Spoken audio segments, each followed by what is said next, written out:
First inning, Wolfgram, who hit 2 home runs yesterday, both 2-run shots, takes the plate now.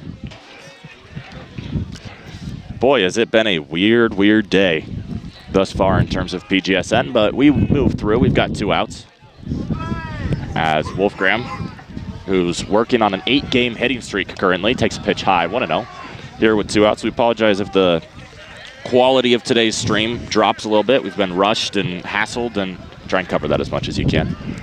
There's just 2 of us today. Zane, how's it going? Oh, I can't go under. Gosh dang it. It's cold, but it's going good.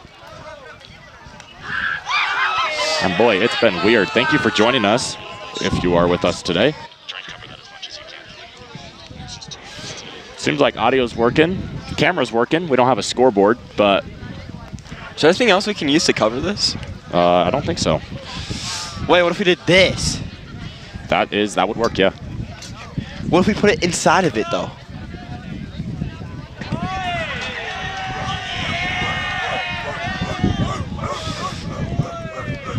Do you think it can go inside?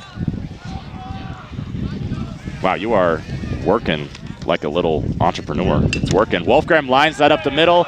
8 games make it 9 games. Tua Wolfgram moves his hitting streak from 8 games to 9 games with a 2-out single. And that brings up the DH, CJ Anderson. No. Again, I apologize. It's been chaotic. Very chaotic, to say the least. This game's weird. I can't hear you through my headset. Yeah, we cannot hear each other, so. Dude, I can't. Does this not come off? It does not. It does come up. It's jammed. Then. It's just jammed. Anderson, the left-hander, had a big day yesterday. And Pleasant Grove's near comeback loss. Wolfgram gets back to first in time. It is senior day here. It's also very rainy here in Lehigh. We're at Skyridge High School. The man on the mound for the Falcons is number 25, Tate Young. He's a sophomore. Anderson goes foul. 0-1. Hear me out. Whatever works for you. And I lied, by the way. It's Isaac Pickle, the senior. All right, we're good. It was supposed to be good weather. But no, it's not. Yeah. It is not good weather, I'll tell you that much.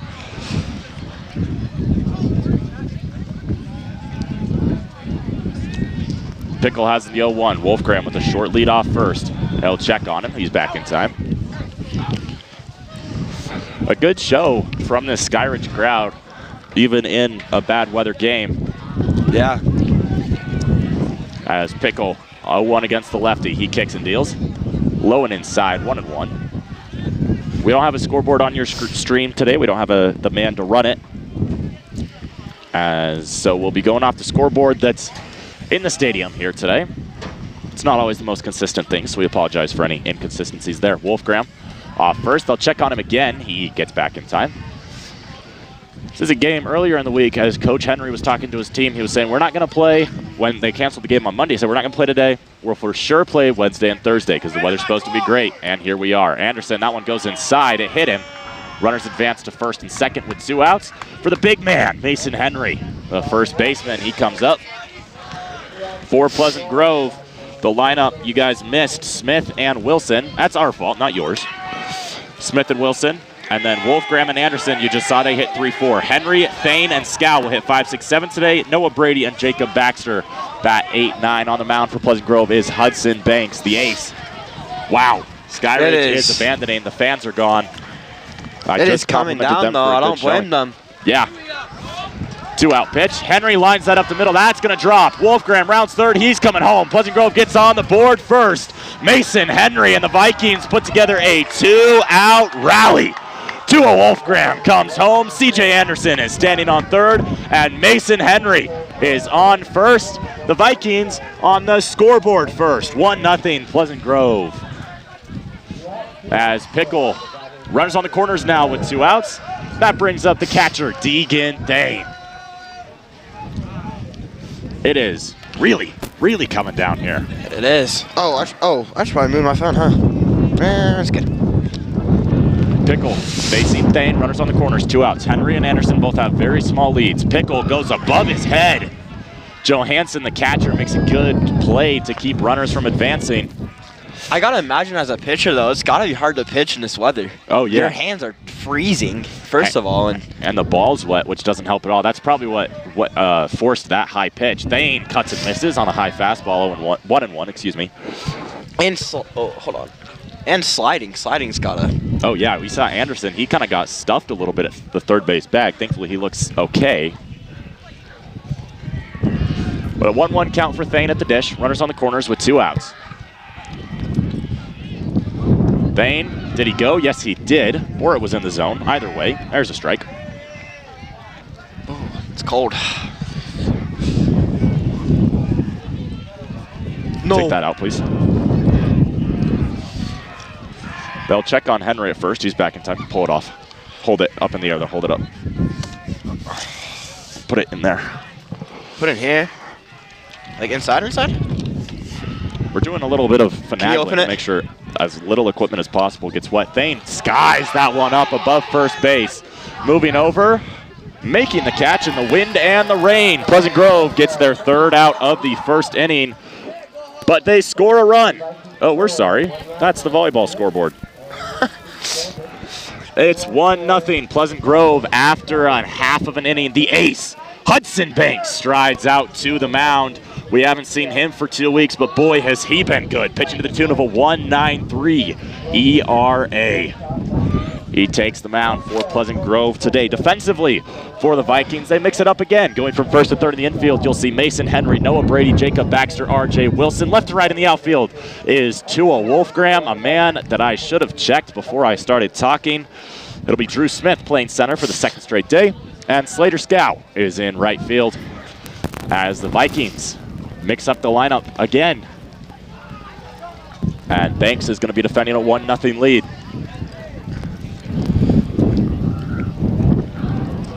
As, boy, has he been good. 1.93 ERA, as I've already talked about. But it's really just been showing up in big spots. The first game against American Fork, a complete game, 1-run effort that he had to take the loss for as Pleasant Grove's offense didn't give him any run support. But he has been really good against Fremont. Went 6 2/3, allowed 3 runs in a game that they lost 3-1. That was beginning of the season, as Pleasant Grove kind of experimented to see what they had with what guys. But nobody out here. Again, it's a weird game, so we are very sorry for anything that maybe you guys can't hear us right now. Maybe. Well, I can't hear you. I can't hear you either, so it's hard to say. Cruz Savage going to lead off the game for the Falcons. He'll be followed by Stafford, Sem 1-2. We've seen from them throughout the series. Everybody's going to the parking lot. A lot of behind us, there's a huge section of Skyridge soccer players, and they all left. Yeah, they are no longer here. Savage is, though, and he's going to take the left-handed batter's box to open up this game against Hudson Banks. I mentioned in the top half of the inning, but it's going to be Deegan Thane, the battery mate with Hudson Banks. As Wolfgram moves to the outfield today. Didn't expect him to catch 3 straight games. Max Johansson on the other side, he is catching 3 straight games.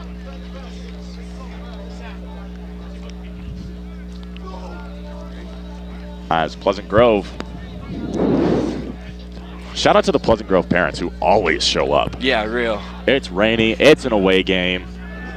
And they're still here. Yeah, they still take the effort to drive up and come up here. Banks starts low, 1-0.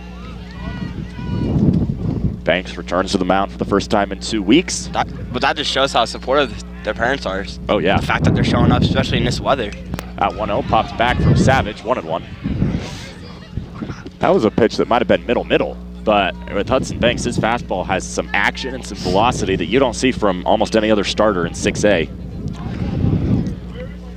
And he's working on the mound with a 1-1 count. Shiz did this. And that pitch outside, 2-1. Pleasant Grove's dugout liked it. Hey, I punch. So is the rain dying down, or I don't know. I don't know what's going to go on with the weather today. It's Utah weather. All I know is they're still playing baseball. Yeah, that's the important part here. 2-1, Banks deals in the dirt, 3-1. No matter what happens today, to my knowledge, RPI comes out tomorrow at 10 a.m. That's when Pleasant Grove will figure out. Oh, we're sorry. What happened? I fixed it. Okay. A 3-1 from Banks. as he walks the first man. Banks is looking towards his catcher. I don't know if it's something with the ball being slippery. They need to give him like a quarterback, give him a towel on his back hip to wipe every ball off, but Savage with a leadoff walk. And that brings up Stafford. Pickle will follow him. Pickle on the mound on the other side. Banks, he'll check on first. Boy, does he love to do that. Yeah, he does love to do that. And especially as a left-handed pitcher, it's easy to get those first base throws off. The southpaw for the Vikings. Kicks and deals. There's the strike, 0-1. Thought I almost had to eat my words again. I need to stop trying to call the pitches before the umpire calls them.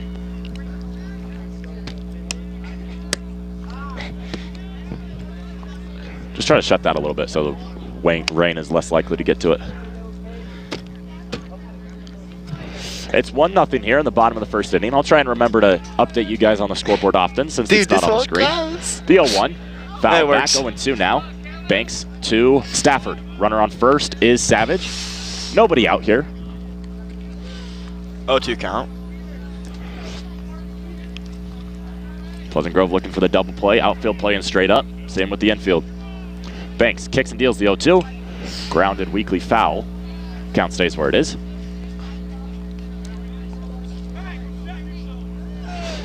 So I'm going to get yelled at for leaving cords out in the rain.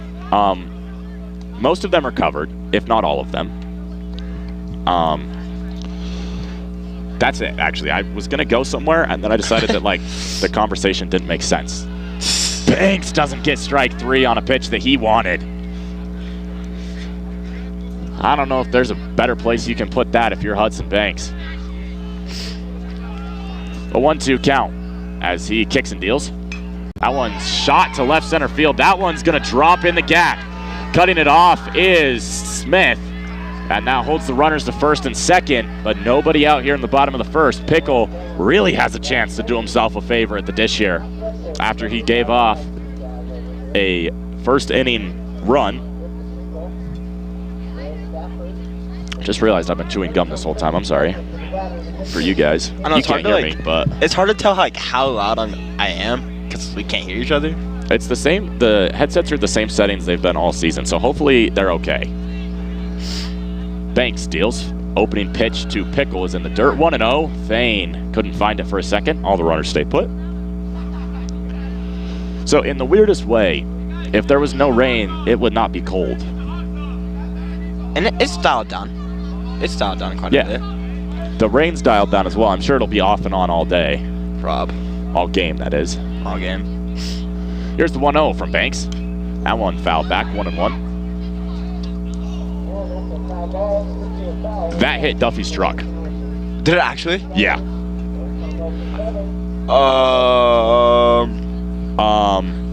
Duffy, we love you and we support you in all of your life decisions. I promise you that was nothing I did. That just hit his truck. Here's the 1-1. That pitch fouled back and out of play, 1-2. That was... I'm sorry. Sorry, Duffy. Are we for sure that hit his truck? Yeah. That's his truck. And that's... The ball's right next to it. I'm sorry, Duffy. The 1-2 from Banks. As he looks back. Kicks and deals. That pitch fouled back as well. Count stays 1-2. So PGSN members, I guess, just need to stop coming to Skyridge. We just might not broadcast any Skyridge games next year because GK had his mirror broken and Duffy lost his truck. It looks fine. Yeah. Nothing shattered. That's about all I can say from here. All the glass is intact. Yeah. Oh, Duffy's walking over here. The 1-2. Banks doing it again against Pickle. He's been tenacious at the plate. Here's the 1-2. Goes again. Count stays the same place. Banks looks like he doesn't want to lay off anything in the zone. He keeps just piping fastballs in there, and Pickle refuses to swing and miss. So we just keep going. It might be hard to do, but I think Skyridge needs to get better nets. Yeah. These nets are not covering. Here's the 1-2. That one popped up in the infield. It's going to be Brady, now Scow. He makes the catch in right field. Baxter, he's struggled being able to block those balls in front of him throughout today's game thus far. I'm sure it has something to do with the mud.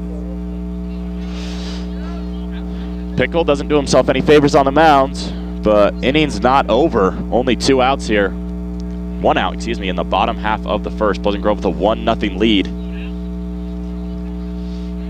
As Banks has got himself in a jam. Runners on first and second. That's Savage and Stafford, respectively. What a curveball. Hudson Banks 0-1. As he opens up the pitcher, the man who pitched yesterday, Isaac Johansson. He'll be followed by his brother Max Johansson, as we've seen throughout the series. Skyridge keeping the 1 through 5 consistent. Banks deals the 0-1. Foul back. 0-2. 0-2 count with 1 out. Banks, after that leadoff walk, looks like he doesn't want to do that one again, as he has been wheeling and dealing after that leadoff walk. And then it was a great job by Smith cutting off that ball in the left center field gap to hold Stafford to just a single. As Banks has the 0-2. Foul back, stays alive, Johansson does. That one went for the camera. Good thing there's a net. Good thing there's a net. I hope the angle is okay. I've actually never set up a camera for baseball, and I think I did a good job. But I hope everyone can see the whole field. It's in a bag. The streaming device we use is in a bag to keep it from getting wet, so we can see it. Kind of. I just check every once in a while to make sure everything's okay. Johansson calls time at the dish. Duffy's gone. He either left or he reparked. I saw him get in his car. He was walking around his car. So I feel bad for him. I do. Just too. having the ball hit his truck. That one popped foul, out of play. It's been a lot of good contact on Skyridge, for Skyridge, and the thing you see usually with these foul balls that go out of play is usually players are late. I think Hudson is just doing such a good job going inside on these batters that it's hard for them to catch up to it, and that's not going to be something that's going to change throughout the game, I don't think. I think they're going to continue to be late. He was actually early on that one, Johansson was. It's going to be hard to time up that inside fastball. Yeah. We'll see if anybody can today. Nobody really has throughout the season. But Banks has the 0-2, kicks and deals. One grounded back up the middle, could be 2. 6, steps on the bag, throw to first. 6-3, double play. Banks works himself in and out of trouble. Hudson Banks, it's good to see you back on the mound. We're through 1 here in Lehigh. It's rainy, it's gloomy. The Vikings are winning. Makes it feel sunny. 1-0 after 1.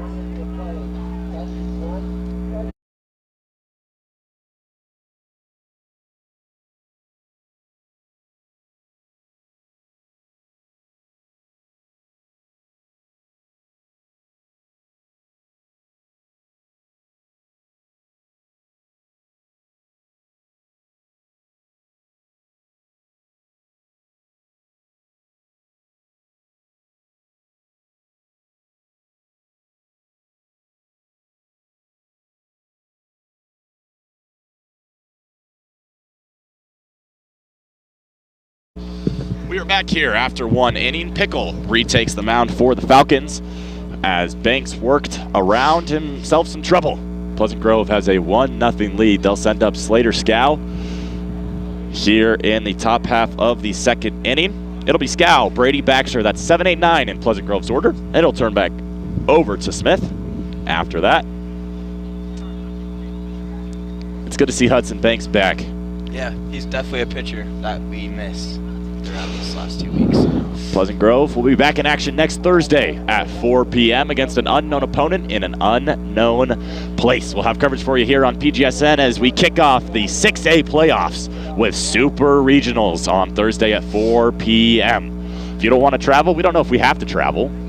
Based off the results of the first 2 games, we likely will. Pleasant Grove was the 8th seed coming into the series, lost the first 2.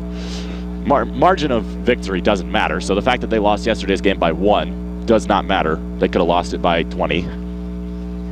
It just matters the strength of record for your opponent and then your record. Yeah. And Skyridge has already won the series. They're trying to sweep today. Pleasant Grove trying to just salvage the 3rd game of this 3-game set. Get a little bit of momentum as they head into the playoffs and You're feeling good momentum-wise for Pleasant Grove after the last couple innings yesterday and the first inning of today's game, as Banks really did what nobody else has done throughout this series, and that's working himself out of trouble.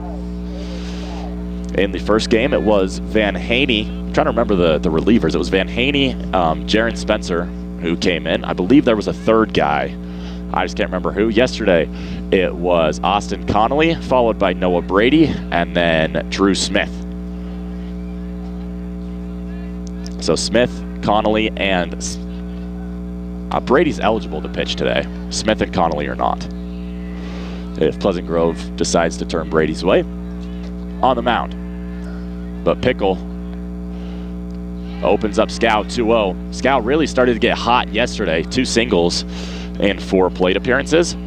Not keeping stats today, so that's probably the last one they'll hear. But the 2-0 from Pickle is shot to center field. It's skied. Moving back on the track and making the catch for the Falcons is Savage.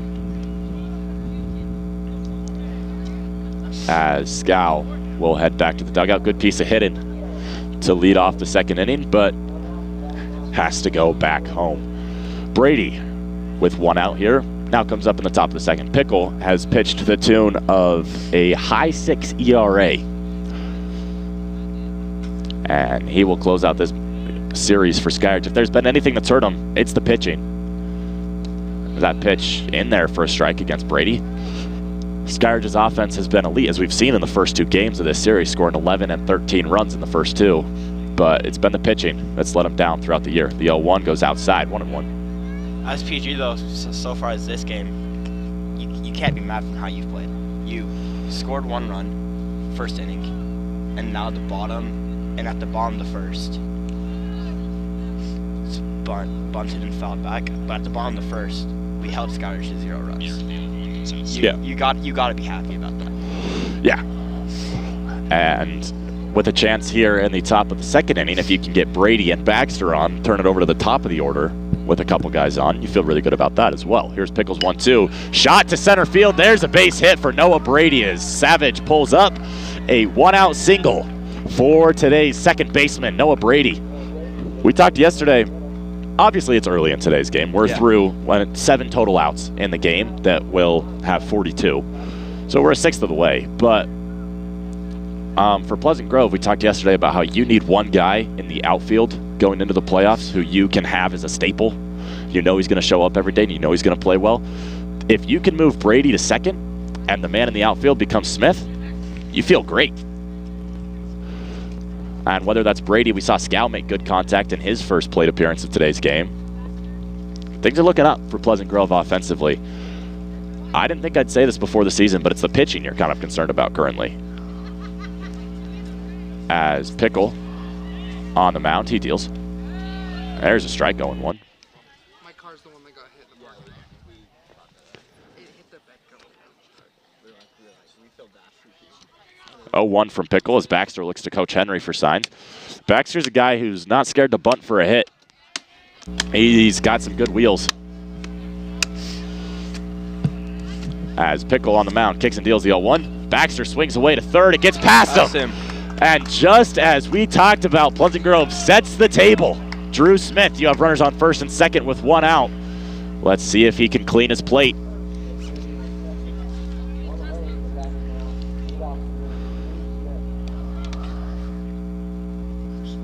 As Smith will step in, facing off against Pickle.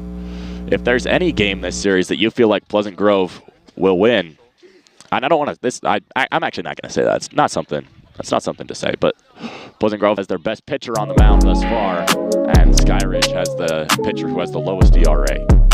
That's how I'll state it. The highest ERA for the Falcons. So could be one that gets interesting.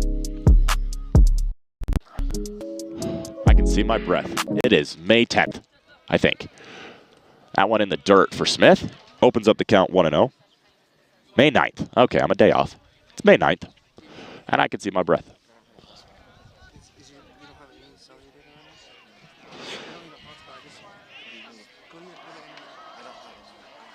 1-0 from Pickle as Smith calls time. It's Brady who leads off second, Baxter who leads off first. One out here. Pickle kicks, deals. Low, 2-0. That's one where I'm like, oh, is it a strike? Is it not a strike? Not a strike, 2-0.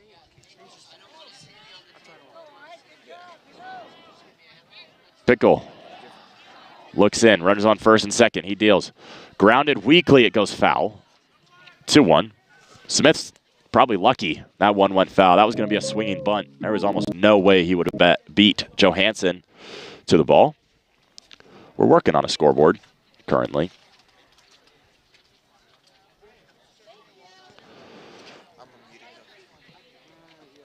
A 2-1 with one out for Smith.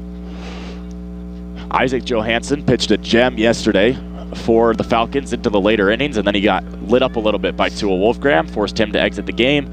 Then Pleasant Grove got to work on the bullpen, but unfortunately their pitching staff had given up too many runs. They fell 13-12. Pickle goes high. Again, you talked about earlier, that's probably something that's just got to do with the rain. Yeah. And something with the ball. There is a little bit of hostility between these two teams.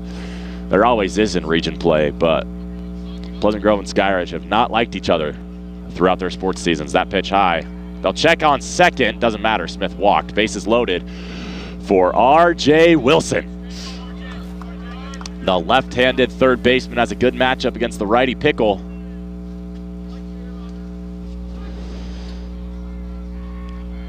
R.J. will be followed by Tua as Skyridge will come out and have a talk. This is nightmare fuel for Falcons fans because you have R.J. Wilson, who's a power hitter at third base, and the bases are already loaded. There's only one out. So let's say Wilson strikes out. Now you get to face Tua Wolfgram, who hit two two-run homers on you yesterday. Yeah. And then maybe, well, probably not, but let's say they intentionally walk him, bring in a run. Well, now you have C.J. Anderson, who's swinging one of the hottest bats on Pleasant Grove's team. And then you move on from C.J. Anderson. Now you're facing another great Pleasant Grove guy in Mason Henry. Like, there's not a place that you could let up against this Pleasant Grove squad. And Skyridge, obviously not handpicked, but they picked a poor spot in the lineup to load the bases. Yeah. For Pleasant Grove, if you don't put up a crooked number in this inning, you're kind of feeling a little discouraged going back to the dugout. This could be, I feel like I'm overhyping this, but this could be a real momentum shift going into Supers next week. If you can put up a crooked number in this top half of the inning and feel really good going into the bottom half of the second. Pickle with one out deals to RJ. Popped up down the first base line. It's foul, but drifting over and gloving it is the Falcon first baseman. One pitch, one out. RJ not happy with himself. So that brings up Tua Wolfgram with the bases loaded and two outs. He already has a grand slam this year. He hit one against Lone Peak to move the score to 16-5. A little early in this game to be able to shift the count, shift the score there, but Wolfgram has a chance to do some major damage. Pickle from the stretch, kicks and deals. High and outside, 1-0. Yeah, if I have to pitch to Wolfgram, I think I don't know how to say this the right way, terrified. Yeah. That's probably the best word. Pickle, low and outside, 2-0. Johansson corrals it close enough that nobody moves up.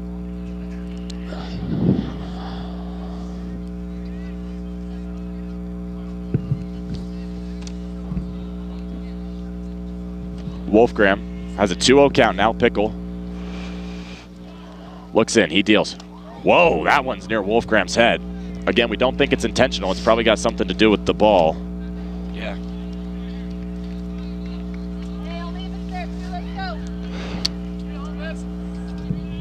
3-0 count. Sorry. Going back to what you said about being afraid to pitch to Tua, I don't blame you. I would be afraid to pitch to Tua too, because they don't. Tua brings in a run with a walk. Because you pitch to Tua, he makes contact, it's going somewhere. Oh yeah. There's no doubt about it. He makes contact, it's going somewhere. Brady comes in, and that makes the score 2-0. So congratulations, Skyridge. You walk Wolfgram, now you get to face CJ. Yeah. So, good luck. Amazing hitters. And CJ also with the advantage as a left-hander. Pickle deals. That one lined. And it's going to drop in front of the second baseman. Anderson is safe. That spelled trouble off the bat of CJ Anderson as that brings in a run. It's 3-0 Pleasant Grove. Anderson picks up the RBI. And now, congratulations. You get to face Mason Henry. Here's your reward. Boy, is it a tough spot in Pleasant Grove's lineup to face. 3-0 here with 2 outs. Pleasant Grove working well with 2 outs throughout this game so far. Pickle deals. There's a strike, 0-1. We saw the Falcons do some damage with 2 outs in the first game of this series. And now Skyridge trying to be the team that does the damage. Pleasant Grove, excuse me. Henry fouls that one off. Quickly 0-2 in this count.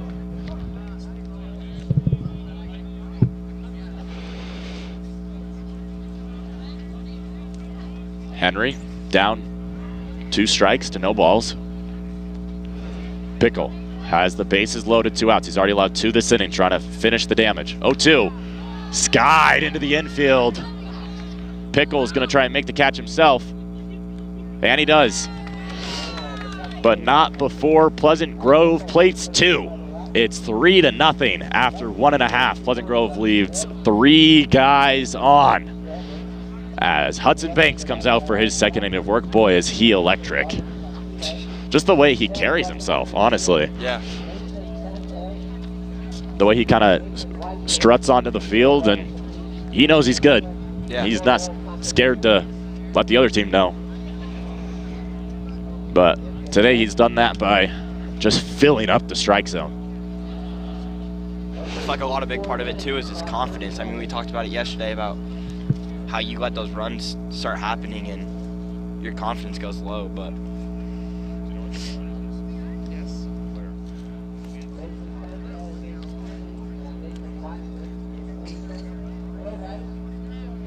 we are trying to find the splitter that makes it so me and Alan can hear each other. It should be in the bag. If it's 8-10, throw it in the bag. Open that bag right there on the ground. It should be in there. I will step away for a second.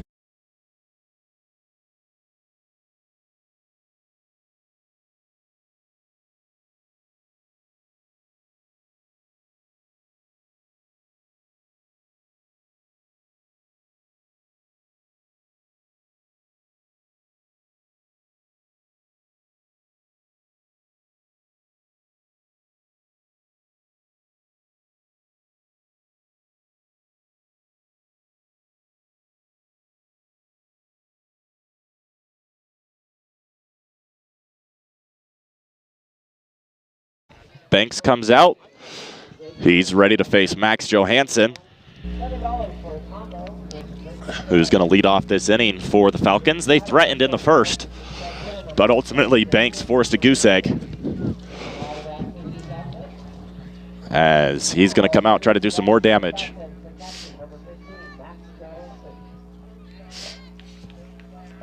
But yeah, going back to what I was saying, confidence has got to be a big part of your pitching. We talked about yesterday. You start letting scores happen and called for a strike. There's confidence, low strike with the fastball.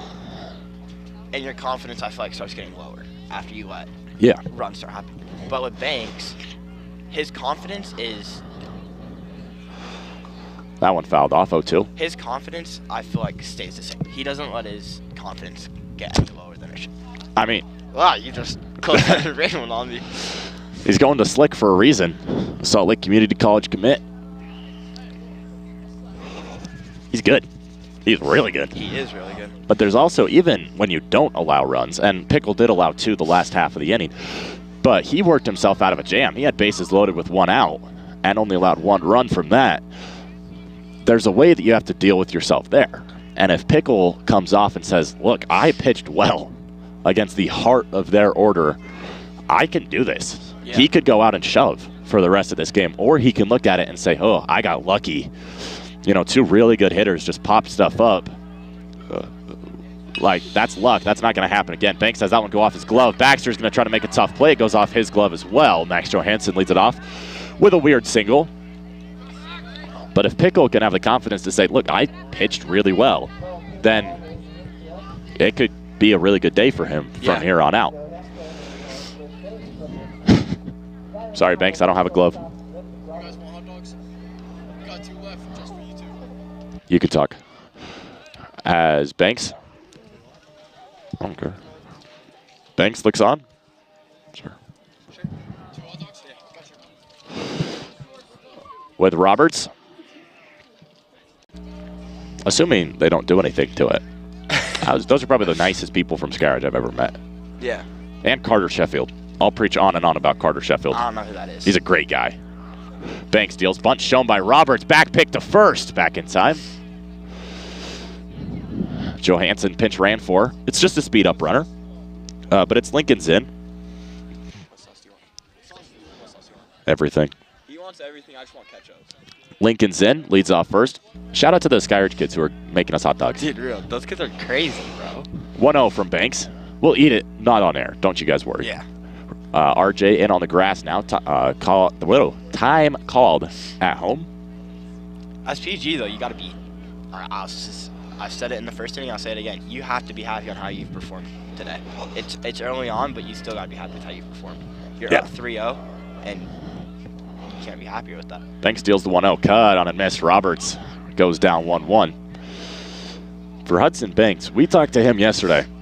We gave him a ride home. We were talking to him in the car. Yeah. I was like, Banks, you're coming out tomorrow.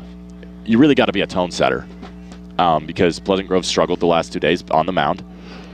And he'll check on first. It's not completely up to Banks, but Banks is a huge part of setting the tone for the first game next week. Yeah. And if he can come out and put up goose egg again and again and again this game, that's going to matter not just to Banks. It's going to matter to Connolly. It's going to matter to Haney. It's going to matter to Smith. It's going to matter to everyone. Roberts shows bunt again. That pitch goes high. 2-1. W's in the chat, bro.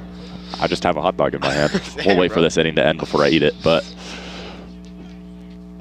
huge shout out to those guys. Yeah, huge Skyridge is shout a school that I have not become huge fans of this year.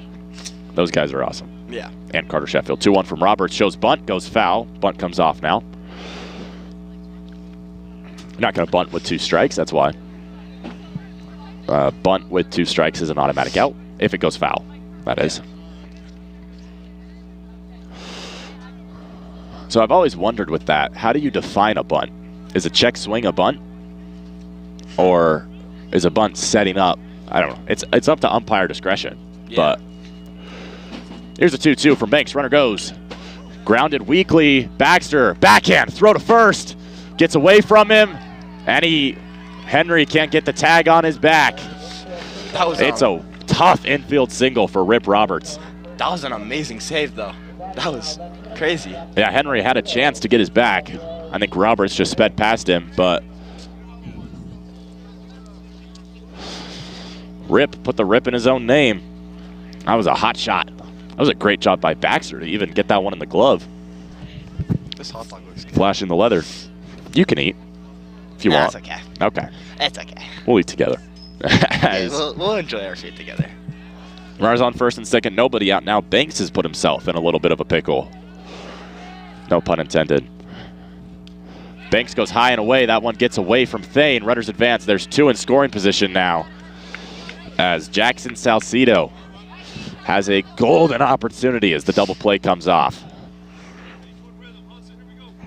As Kaysen Mulestein is on deck.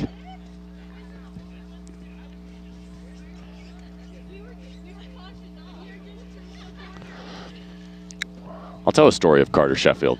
So Carter was the starting running back for the Falcons, and we did a player of the game for an opposing player of the game for every football game. So we'd reach out to coaches. That one's lined into right center field. Smith, it rolls all the way to the wall. It's going to be Scow that picks it up. 2-run score. Salcido stays put at second. It's a no-out double. That puts 2 on the board. Skyridge is right back in it, 3-2. As Salcido interrupted my story, Banks will face Mulestein now. But we did a opposing player of the game, and so I reached out to Coach Hem, that's Skyridge's head football coach, and asked him for one guy on Skyridge who was both a great player and a great guy, really. A good student, a good person. Wow. Batter swung. 0-1. That was nasty. That was nasty. And Coach Hem sent me an email back and was like, well, we have Carter, basically. It was like, here's some stuff about Carter. Here's a picture of him. Thank you guys for doing this. And Mulestein just shows bunt right away. But come football game time, which if you guys remember was a thriller, the first game versus Skyridge, we would usually do this opposing player of the game in the third or fourth quarter. Well, in the first quarter, Sheffield got injured and missed the whole rest of the game. As Banks steps off, chases the runner back to second. So Sheffield, I went and met up with him. Obviously the vibes are high after, Pleasant Grove wins in overtime. On the field, after we did a little bit of celebrating, went and found Carter and talked to him and was like, hey, just to let you know, like, your coach recommended you for this. Yeah, just stuff like that. And he was like, oh, like, that's awesome. Anyway, and I believe I had followed him on Instagram and reached out to him before the game to know a little bit more about him, but hadn't really said anything. So he very vaguely knew who I was. He knew my name, and that was about it. Well, come basketball season, as there's a strike, 1-2, Banks works the bottom of the zone. Come basketball season, Sheffield, we play Skyridge in basketball. We lose in comeback fashion. Kind of now we're on the other side. Well, actually, back up. After we got our hearts broken in football season, second round of the playoffs, they win in overtime. I'm walking around the field, just kind of talking to PG guys, hugging guys, talking to Jack, my co for the season. Yeah. And you just got handed a computer. All right.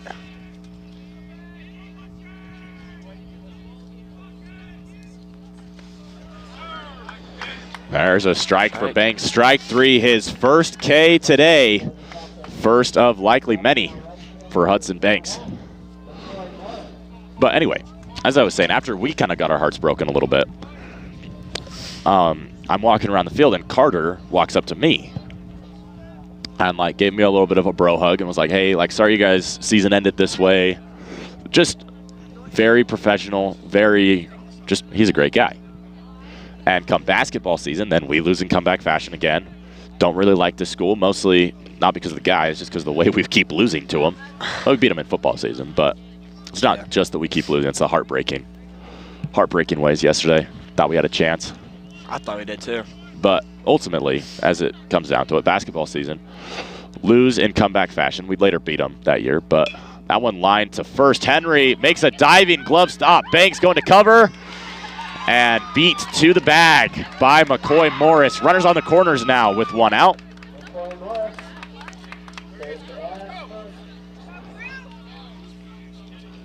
Regardless, basketball season, because of what happened during football season in the first game, there's cops that are lined, not allowing us into the basketball, as they were kind of basically escorting Pleasant Grove's basketball team off the court. Well, Coach McAllister was nice enough after every game to let us sit in the locker room, ask him questions, pick his brain. And so we were headed to the locker room. And the cops are telling us we can't get through. So as we're trying to get a Pleasant Grove coach to be like, no, they can come through, I hear my name. And I'm like, I don't know anybody who goes here. I don't know why, I'm hearing my name. Yeah. And then a guy grabs my arm. And it's Carter. Just out of nowhere. It was a very short interaction, but just hey, how you doing? I'm good. I got to move on. I got to go to the locker room now because Coach Sco finally let us through. But just a great guy. Carter Sheffield is one of my favorite people that I've ever worked with, and it was very little working with him. But that one shot to left field, it goes foul, 0-1. He's one of my favorite people that I've met from an opposing school. Yeah. So that was a long-winded story, but about Skyridge is starting running back, but Carter Sheffield, standout guy. An 0-1 for Banks now, who has runners on the corners. 1 out, already allowed 2 runs this inning. That one grounded past first, but it's foul, 0-2.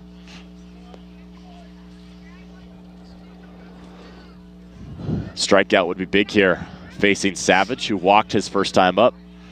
Banks looks like he doesn't want to do that again, down 0-2 in this count. Let me ask you something. Yeah. If you were on this team, what position do you think you would play? If you were as good as these players are, what position do you think you would play? The 0-2 from Banks. Foul back. Hits a pull. Ring, ring. We're here. 0-2. I'm not necessarily the fastest guy, so I feel like I'd pitch first. Pitch first? I feel like I'd be a pitcher first over anything. The mini Hudson? The mini Hudson? The mini Hudson? I mean, Hudson's Michael Jordan. I don't know if you can take away from Michael Jordan. Got the 23. That's true. It's Hudson Banks, but his name should be Michael Jordan. Probably a bullpen guy. Bullpen guy? That's probably where I'd go. I don't think I'd start games. Or play. Here's the 1-2 from Banks. Runner goes from first. As Thane spikes it into the ground, runner goes from first to third. Salcido goes from third to home. It's 3-3. Banks got the K on Savage. But that was really the good to come out of that play for Pleasant Grove, as Skyridge has a 3 spot here in the bottom of the second. My MLB The Show creative player, though, I'm a second baseman. So if I had to play defense, you'd be second baseman? Yeah. Or maybe like a left fielder. Honestly, I could see you as catcher. Or, yeah. I could see you as a good catcher. I don't know about good. Here's the one. There's the first pitch to Stafford, who takes the ball 1-0. Nah, I could see you as a good catcher. I could probably get the gear on, and that's about as far as I could go as a catcher. I think the normalcies of catching wouldn't be difficult, and this is probably me underestimating how difficult it is. I feel like the normalcies wouldn't be difficult, but the second there's one in the dirt, it's going by me. Yeah. Like, I cannot do what Thane just did and block that.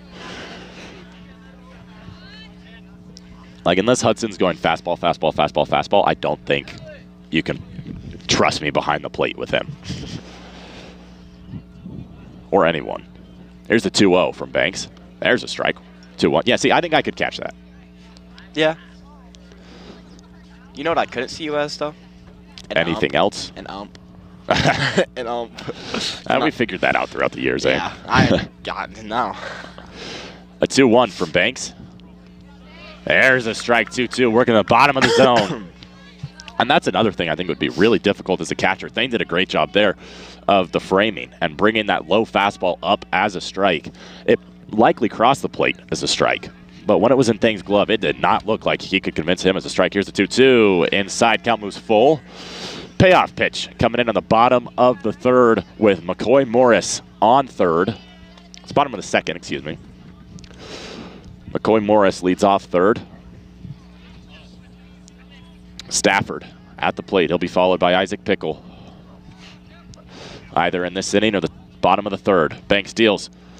It's in the dirt. Count moves 4-2. That puts Stafford on first and brings up Pickle with runs on the corners, 2 outs.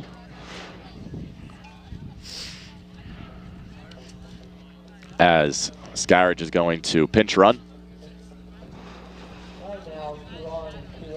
I think it's pinch running.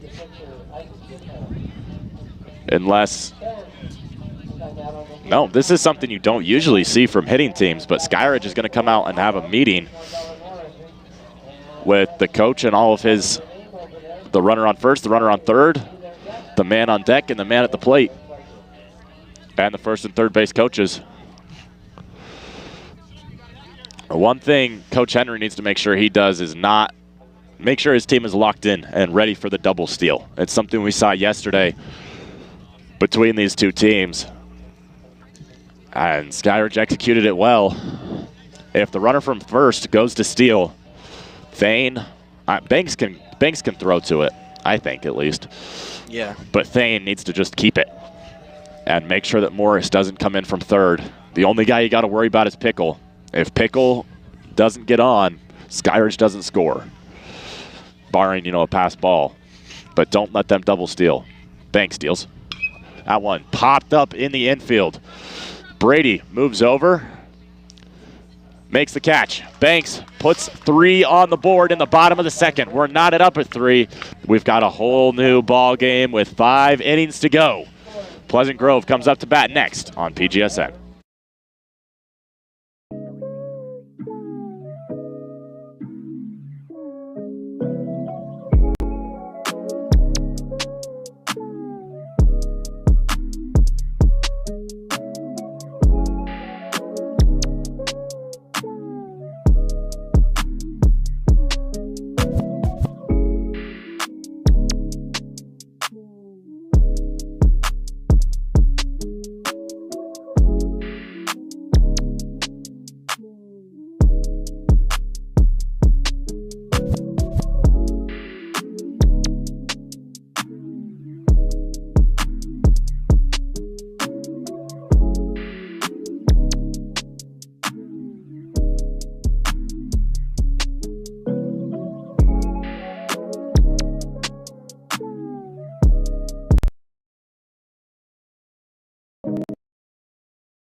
That was a really good hot dog up until the dreaded mustard and ketchup drop onto your pants.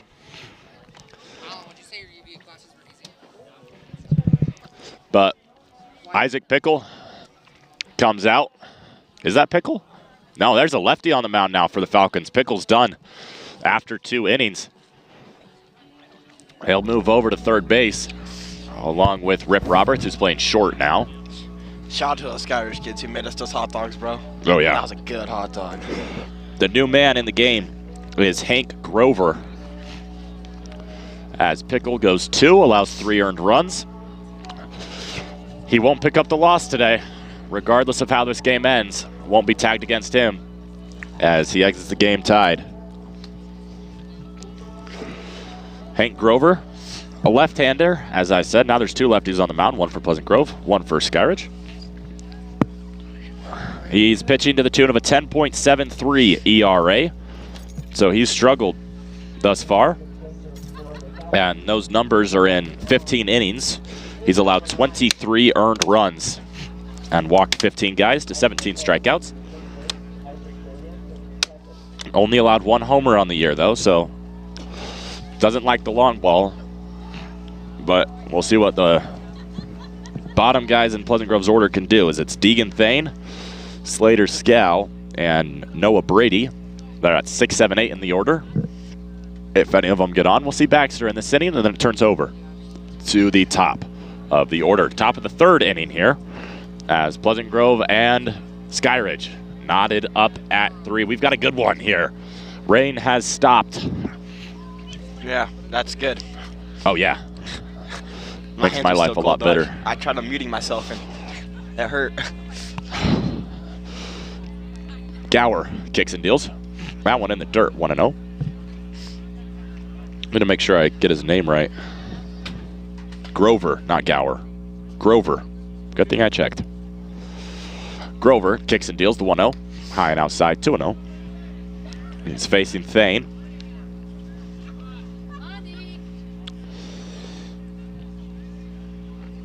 With 2-0, kicks deals. Skied to center field. Moving up is Savage.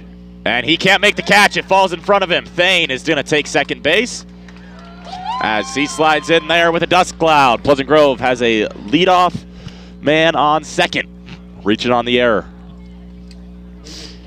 That doesn't do any favors. I mean, this goes without saying, but you don't do any favors to Grover there. He's a guy who's struggled this year on the mound, as we talked about, 10.73 ERA. And if the outfield's not going to help him out, it's going to be tough for him to get where he wants to. He's walked 15 guys this season, Grover has. And now he's facing the right fielder, Scow, who made good contact his first time up but ended up flying out. He shows bunt. And the first baseman, Stafford, will play in on the grass. Corners are in. Second and short playing deep. A short shift, a small shift by the center fielder, Savage. He's shifted left. Grover shows bunt. Scow drops it down. Thane's going to get to third. Tough play at first. Scow safe. Thane is going to come home. It's 4-3 Pleasant Grove. Scow, you're on second. What a bunt. Coach Henry is amped up. Pleasant Grove has the lead back. They did not like not having it. Yippee!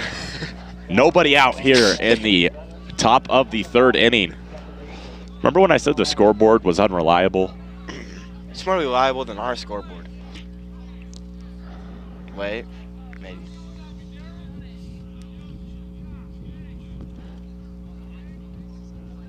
Two managers jawing at each other. And Noah Brady up. He singled his first time up. Coach Henry trying to stick it to Skyridge with a win today. Even though they do lose the series, you bring up a lot of momentum. Brady bunts now down the third base line. It goes foul, 0-1. That was weird. Everything just went quiet for a minute. And I just hear people in the audience go, shh, shh. When it's kind of interesting in baseball, when, especially at the high school level, the major league level not so much because you'd have to quiet tens of thousands of people. Yeah. But at the high school level, when managers are in umpires' face or managers are yelling at managers or really any yelling is going on, everybody gets quiet. They want to know what's going on. Yeah. Sometimes it's awkward because, like, I'm the only one talking. Grover has the 0-1, kicks and deals. Brady shows bunt again, pulls back. It gets by the catcher. And Scow stands on third now with nobody out. You wonder if that'll pull off the bunt for Brady or if they'll try and squeeze Slater in. Baxter, the shortstop, is on deck.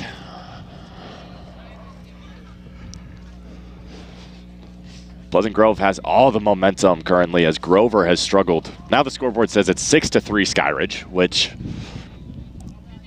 it's not. I don't know what else to say to that. Okay, so I lied about that scoreboard being more reliable than our scoreboard, but it's whatever. It is 6-3 us, right? It's 4-3 Pleasant Grove. 4-3. I'm looking at this scoreboard. So one thing Coach Henry said to his team yesterday was, I mean, he started it off kind of congratulating the guys. Saying, like, the offense, they really put Pleasant Grove in a spot that they had a chance to win yesterday. And Henry, who was the last batter of the game, made good contact, put a barrel on the ball, and just ultimately went right to a fielder. But so that was how Coach opened up his post-game talk. Brady bunts off 1-2 now for number 1-2 at the plate.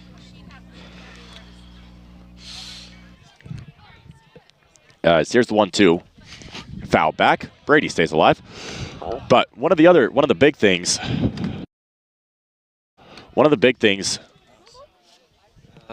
Sure. One of the big things that Coach Henry said was to stay within themselves. There was some Brady cuts and misses and strikes out. There was some jawing between, I think it was R.J. Wilson and Crew Savage. I'm not sure who it was, but Duffy, what do I do? Two guys yesterday. There was some jawing between the two teams, and Coach Henry said, like, let the other team get caught up on us. We just need to get caught up on us. And we need to make sure that we are Pleasant Grove and we are doing the best. We are playing the best baseball we can. High and outside. Baxter takes 1-0.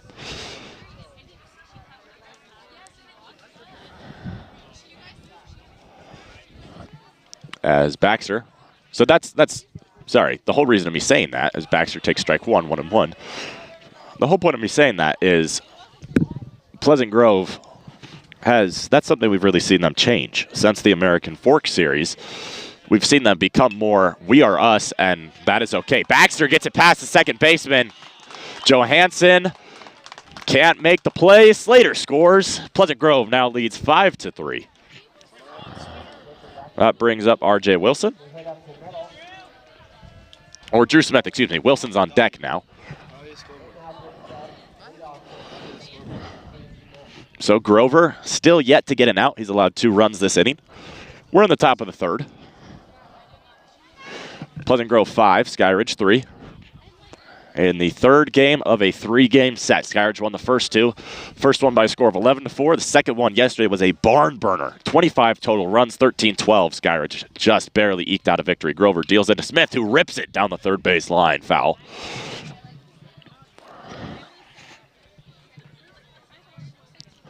So the question with today's game is, I mean, you're really asking 2 questions.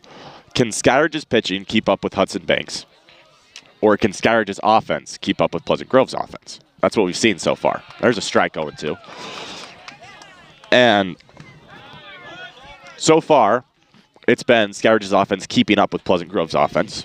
Of course, we're only through 2 and just a little innings. But thus far, it's going to be kind of Hudson Banks who's going to go out and win this game for Pleasant Grove. Smith lays off a high fastball, 1-2.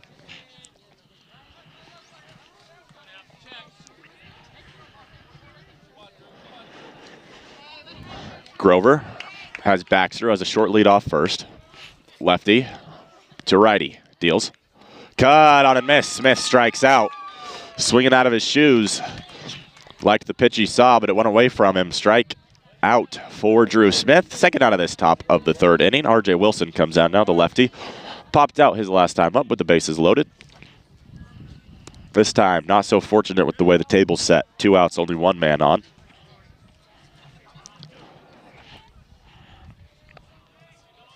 Doesn't have to like the way the table's set. Wilson's just going to try to eat at it. Grover will check on first. Baxter back in plenty of time.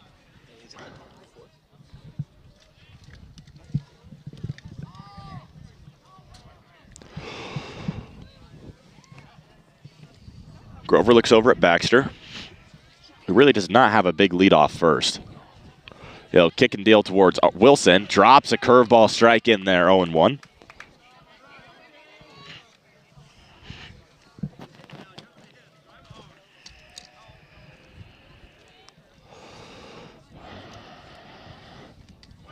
As Grover, second man out of the bullpen for Skyridge. Deals the 0-1. There's a strike, 0-2. Pickle started the game, went 2 innings, allowed 3 runs, exited in a 3-3 tie. Grover started this inning. He's allowed 2 runs thus far and gotten 2 outs. 5-3 Pleasant Grove, 2 outs into the top of the 3rd. Grover. Baxter goes. He's caught in a pickle. He'll get to second. In time. He's safe. Skyridge was walking off the field, but now there's a runner in scoring position for RJ Wilson as the umpire calls Baxter safe.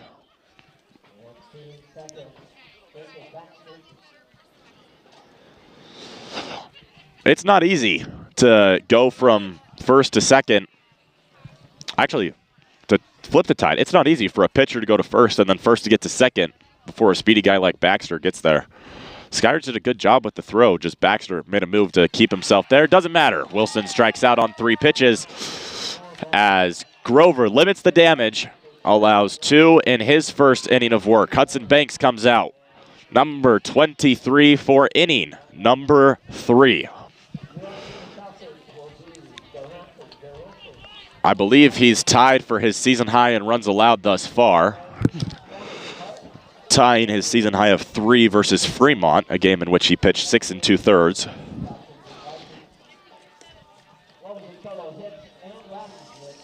But coming back from a little bit of a break, you kind of expect Banks to take a second to settle in.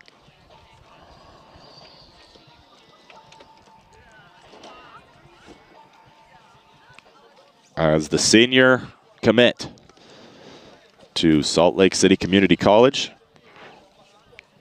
who has been kind of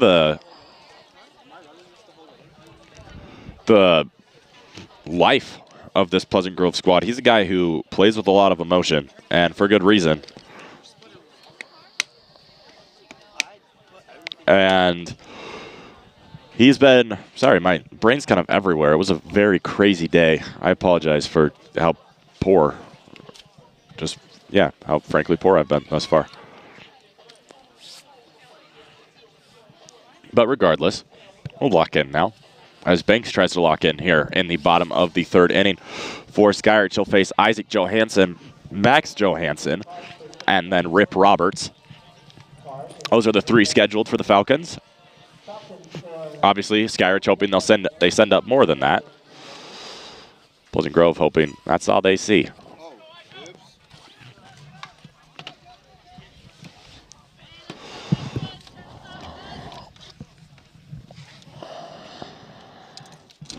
Bottom of the third, leadoff man.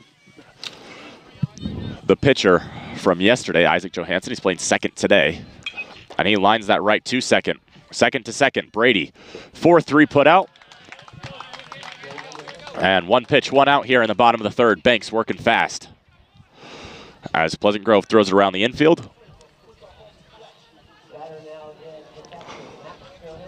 And that brings up the catcher, Max Johansson, the left-hander. That's something we've seen from Skyridge is they are chock full of lefties. And that's a disadvantage in this matchup as Banks just rifles a strike in there. Johansson showed bunt. But as the hitting team, you want to have the opposite hand of the pitcher. And as a pitcher, you want to have the same hand as the batter. So for Banks, this lefty-on-lefty matchup is biologically advantageous for him. Dude, I feel cool right now. What? I feel cool. I feel cool right now. With the computer? Dude, I have computer and with the mic, bro. Dude, I'm special. 1-1 almost hit Johansson. He's trying to say it does. Umpire never told him. Yeah, Johansson wanted to go to first. Umpire never told him he could. I don't blame him. If it did hit him, it just barely did. Here's the 2-1 from Banks. There's a ball, 3-1 low in the zone. Hansen tried to say it hit him on the upper arm, his left arm, which is his back arm. Banks walks him anyway, so he takes first without having to swing. And that brings up Rip Roberts, who's playing short today. He started at third, moved over to short after Pickle stepped off the mound. Hey, Alan, I kept getting a network error. Like, okay, the scoreboard's going to be weird, but... Yeah, the scoreboard is not current. It gives me network errors, so...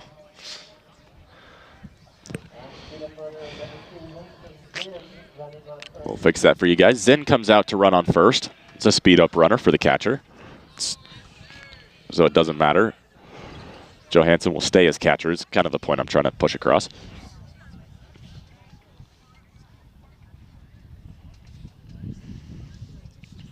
All right, we're good. See if that fixes it.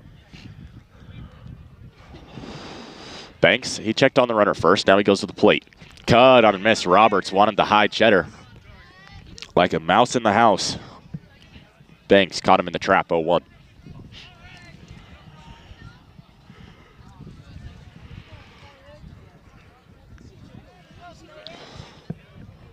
There's a runner on first, one out.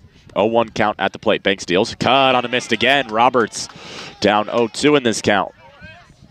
As he just can't seem to time up Banks.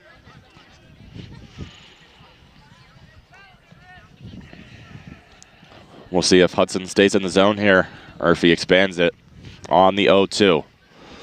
Banks deals. Cut on a miss, strike three. Throw to second. Not in time. Stolen base for Lincoln Zinn, but Roberts heads back to the dugout. With 2 outs now, a runner in scoring position for Salcedo.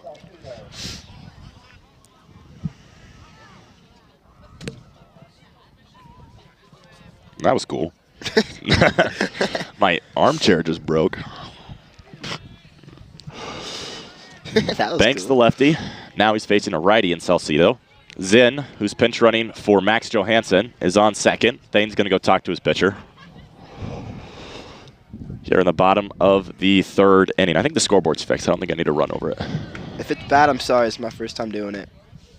There's 2 outs. Oh, there's 2 outs? Otherwise, looks great. My bad. I got it. Final regular season game for both teams as they await the release of the RPI rankings tomorrow at 10 a.m. Banks deals. Cut on a miss by Salcedo. Banks looks sharp as a tack out there after struggling in the second. And I think that has a lot to do with, like you said, confidence. Yeah. And the confidence that he takes out there every inning. That he is the best player on that field. Here's the 0-1. Did he go? He went. Yes, he did. Home plate umpire didn't even have to look for an appeal. 0-2.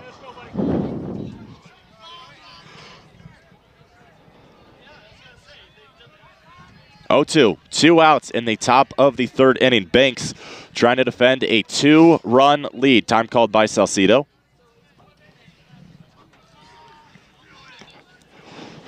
As he awaits a big pitch. Anytime you have a runner in scoring position, and this goes without saying, you want to bring as many guys home as you can, but especially when you have runners in scoring position and you're losing, it feels almost necessary. Here's the 0-2 to Salcido. Cut on a miss, strike 3. Throw to third, doesn't matter. Even though it beat Zinn. 1, 2, 3 strikes, Salcido. You're back in the dugout. I apologize. You guys didn't even get to see Banks strike him out. I'm sorry, Hudson, if you go back and watch that.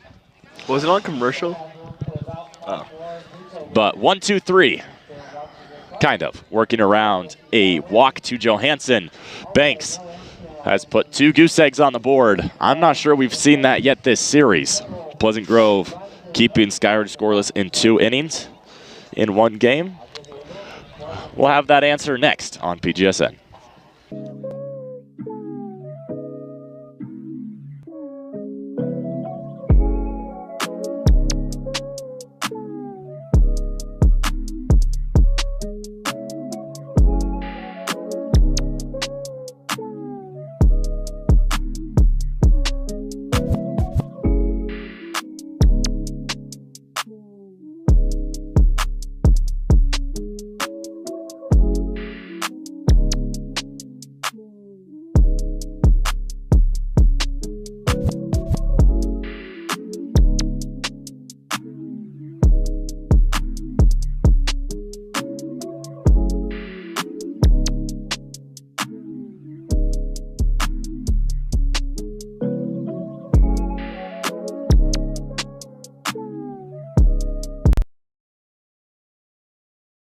We head into the top of the 4th inning. Pleasant Grove leads 5-3, and they send up a bad lineup.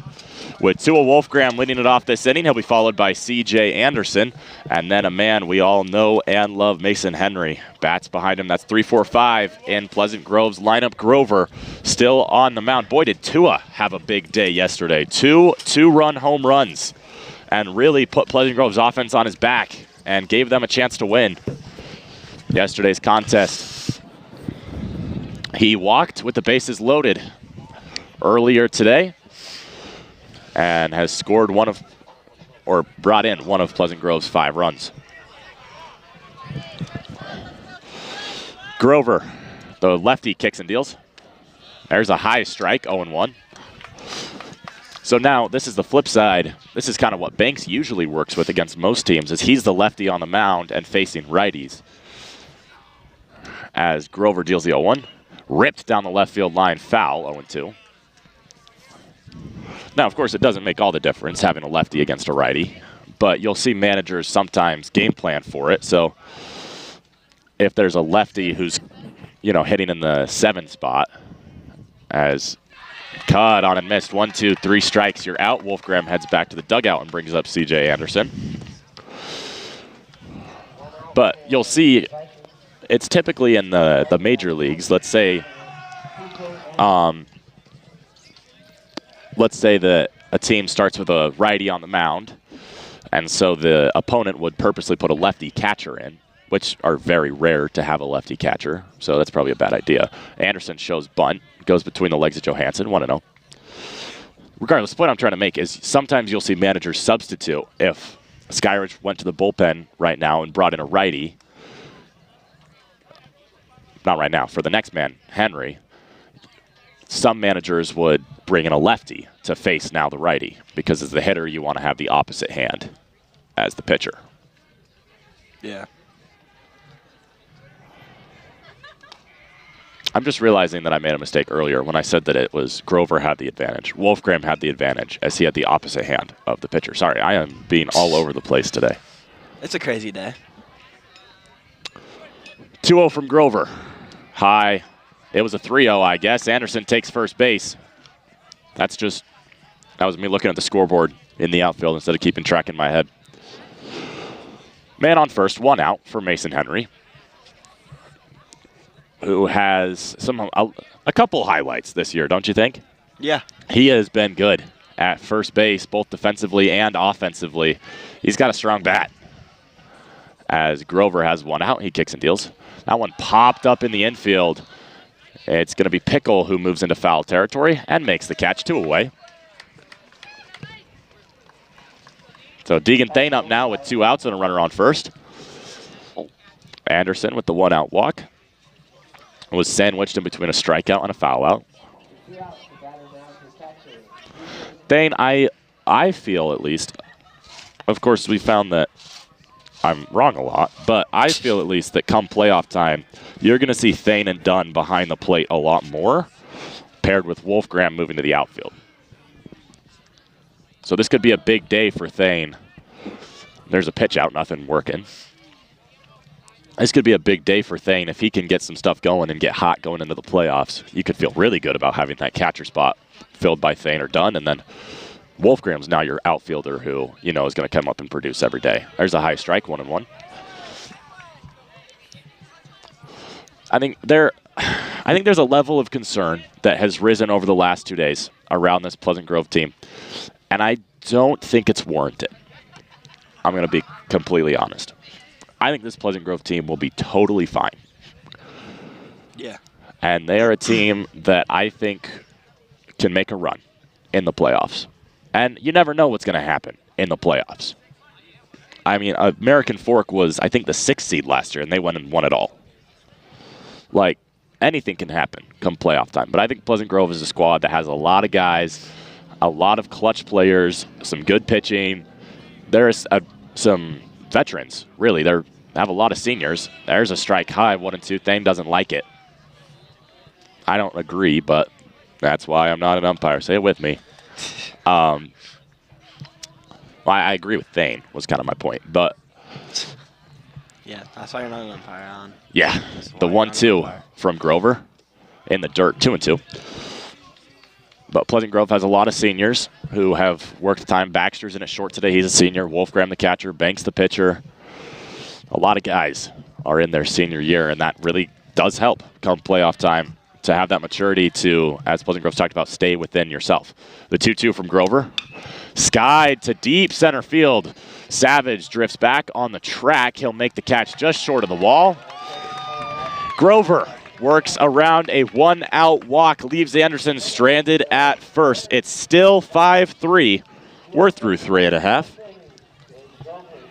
Feels like the day feels a lot brighter now than it did 3.5 innings ago. Yeah. If I do say so myself. I feel a lot better about, personally I feel a lot better about a lot of things. But in terms of baseball, you feel a lot better about this Pleasant Grove team. And it's hard not to feel better about life when you have a hot dog. Hot dog going through your system. Okay, wait, it is the bottom of the third, right? Yes. Okay, Bottom so of the that fourth. Bottom of the fourth. Bottom of the fourth, I mean. Yes. So that scoreboard is right. Yeah. These outfield scoreboards we've found are not always reliable. You kind of get to keep track in your head, but let's talk about the playoffs a little bit. Let's do a little bit of speculation and a little bit more. We'll start with facts. Here's your facts. Pleasant Grove will play next week on Thursday at 4 p.m. That's a fact. Just don't know where. Pleasant Grove will play next week on Friday at 1 p.m., regardless of how Thursdays goes. Pleasant Grove might play Friday immediately after that 1 o'clock game if the series is tied. So Super Regionals are played at the home site of the higher seed. It is not likely that Pleasant Grove will get a top 8 seed, but RPI has been shut down for a week. We don't exactly know what's going on there. So it will be played, all 3 games will be played at the same site. So if Pleasant Grove is the home team, all 3 games will be played in Pleasant Grove. Again, Game 1 starts Thursday at 4 p.m. We are allowed to broadcast those for you. We don't know how far we're allowed to broadcast. Things are still in the works. But we are allowed to broadcast next week's games for you. So we will have coverage for you on PGSN starting at just a hint before 4 p.m. We'll also have coverage for you on Friday. We'll remind you guys of that on Thursday next week. But we don't know where Pleasant Grove is playing. Now, let's play the speculation game. They were the 8th seed coming into this series. Here's Grover. He's on the mound now. He's coming to the plate. Let's say they win this game. You lose this series 2-1. There's a chance that, depending on what happened with the teams below them, Pleasant Grove could stay in that 8th spot. Now, if they do go on the road, as Banks drops in a beautiful strike there at the bottom of the zone, 0-1. If they do go on the road, they could go anywhere from North Ogden to Provo. Really anywhere in Utah. Yeah. It's the 0-1 from Banks. Just below the zone, 1-1. So there's not really a way to speculate where they'll be. But they won't have to play, we do know, they won't have to play American Fork, and they won't have to play Riverton, and they won't have to play Mountain Ridge. So they can avoid the top 3 seeds just because coming into this week at 8, they're not going to drop down to 16 over one series. As that pitch fouled back, Grover stays alive at 1-2. He'll be followed by McCoy Morris.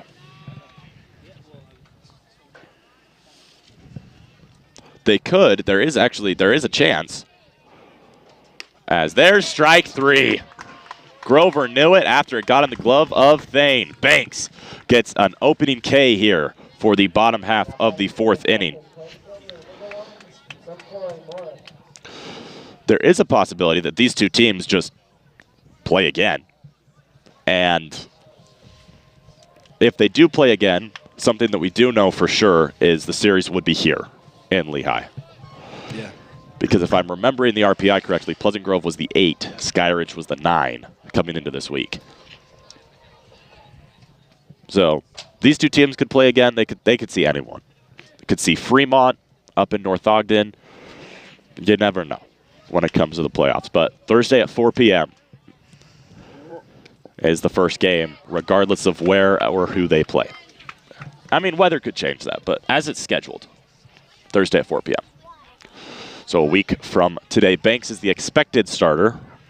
We never know until we get closer, but here's the 0-1. That one ripped to deep left center field. Morris just dies short of the track. That one looked good off the bat, but Wolfgram puts the leather on it. 2 outs here in the bottom half of the 4th inning. As that brings up the leadoff man, Crew Savage. As Banks working so far. It's really just been a rough 2nd inning, and then he's been tight this whole time. He is a very, very good pitcher. Bad man on the mound. Banks deals. There's a strike, 0-1. I'm shivering again, bro. Oh my gosh. We called Banks MJ earlier in the game because he's got the 23. And also GK called him that yesterday, and Hudson got mad. So that's where that came from. There's a strike, 0-2. But we might have an MJ thrown to an MJ because Thane is a smooth criminal. He is stealing strikes. With the framing job he's done today, he's been exceptional. So we've got Jordan to Jordan. There's the 0-2. Cut on and missed into the glove of Deegan Thane. 2 Ks in the bottom half of the 4th inning. Banks looks sharp as we head to the top of the 5th inning. I think we'll be joined by GK Jared today. We'll see if he emerges from the dugout, but it's 5-3 Pleasant Grove as you start to feel like they're going. And this is, if you look at the last 4 innings of yesterday's game and what we're through today, this is the Pleasant Grove team that I think you'll see more often than not. As the 5th inning, I don't want to say as always because he's not out of the dugout, but it's presented by GK Jared, who makes sizable donations to my bank account. I wish. In my dreams he does, I guess. And Coach Capper is having a talk with an umpire. I've never seen an umpire this close to a dugout. And by this close, I mean he's in the dugout. Yeah, right in the dugout. The home plate umpire, well, it looks like a civil conversation. Nobody's been thrown out. So, but Chris Capper, Coach Cap, as the players call him, was having a conversation with the home plate umpire.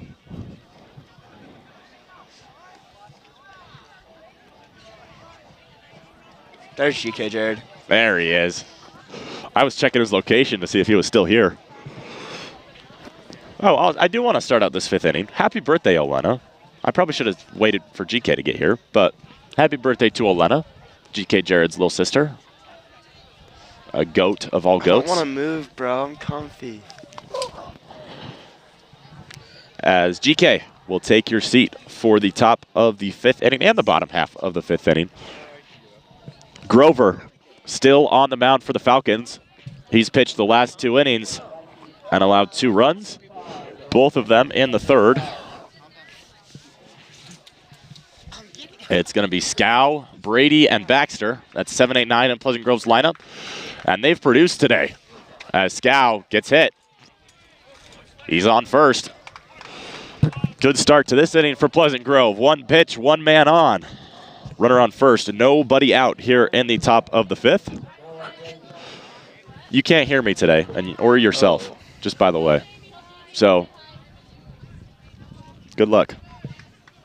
Brady steps in now with no outs. I packed everything up, bro. We'll be good. Yeah. I do want to tell you, I already told Olena happy birthday. Oh, yeah, happy birthday, sister. Love you. As Brady takes strike 1, low in the zone, 0-1. Also, hi, Mom. Mama GK. I'll just have to say it. Hey, it is time for GK Jared rates the jerseys of both squads. Am I wrong? Brady shows bunt, drops a beautiful one if it stays fair. It does! Noah Brady! What a bunt! Wow. People look at baseball and think, oh, this sport is dumb. And that's a play they'll look at and say, oh, this sport is dumb, because Pleasant Grove's dugout was fired up. Fired up. And they've been good. They've been good at doing that today. That's what makes baseball fun. Yeah. Is that, like, things like that happen. As Mason Henry golf claps now. Like, there is a skill to bunting. If you took an average Joe out there, he can not do what Noah Brady just did. Like, there is, I mean, even major league players call it the art of bunting. It is tough to lay down a good bunt. As Grover, with runners on first and second, nobody out. Here's another one. Fouled back. Just barely stays within the field. Almost comes. Back to the jerseys, though. Oh, yeah. Skyridge got black hats with an orange rim, black jerseys that have the white SHS, and then pinstripe pants. I liked it, honestly, from their last jersey that they wore. It's way better. I'd give it a 6 out of 10. I did it 7.5. No, 5.7. Baxter shows bunt again, pulls back to take a ball, 1-1. I don't like. Here's my issue, GK. If the pants were a solid white, I would like it a lot more. But I'm a big Yankees fan, so I'm a firm believer that pinstripes go with pinstripes. Yeah, you're right. And I'm gonna lower my score then. Skyridge does not have the pinstripes with pinstripes. Otherwise, I like the jersey. Again, I love blackouts. I'm guessing they don't have black pants, but if they had black pants, that would make this jersey amazing. But for Pleasant Grove, am I wrong, or did they already wear these this week? No, they didn't wear them. Oh, Mondays were the darker blue. Darker blue, yeah, the navy. Best jersey game in the state. Grover. Baxter pulls back, but gets a strike called, 1-2. That's a beautiful pitch. You know Baxter's going to show bunt. Throw him something that starts out of the zone so he pulls back, drop it in for a strike. And now the bunt has to come off, and Baxter's got to swing. Drew Smith is on deck. He's playing in center field today. Baxter playing short. Scow's off second. Brady's off first. Kicking and dealing is Grover. Baxter bunts anyway with 2 strikes. They go to third, get the force. Sorry, we're having. That was a heads-up play by Grover to throw to third. Oh, that's not good. Drew Smith up now with runners on first and second with 1 out. Now we're back. Baxter and Brady, they're both speedy guys. I doubt they will, but you might see Pleasant Grove try to double steal to get out of the double play. Grover kicks and deals. That one's low and in the dirt, 1-0.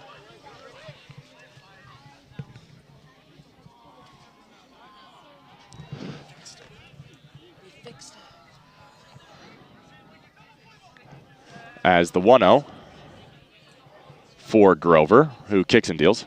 High and outside. Smith up now 2-0 in this count. Who do you think? Give me one guy who you think has really stood out today. Stood out? Well, there's an obvious answer where it's Hudson Banks coming in. Says you have to think about this. Coming in and putting Smith fouls that one back, 2-1. Putting up a good performance lately. Yeah. So there's him. But hitting wise, I think, man, I don't know. That's a hard question. There's been multiple guys that have been doing good. Who would you say? I know this is not at all the question I asked, but I'm going to give it to the entire bottom third of the order. Yeah. Scal, Brady, and Baxter have been so good at setting the table for the top. And here's Smith with the table set.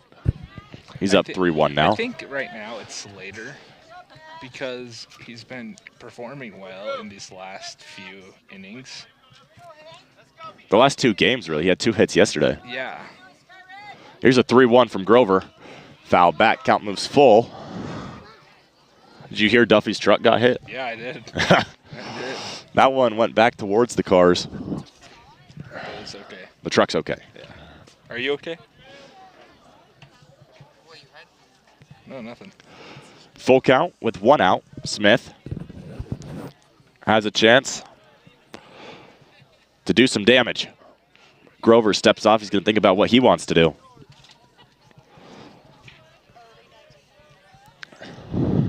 Weather's gotten so much better.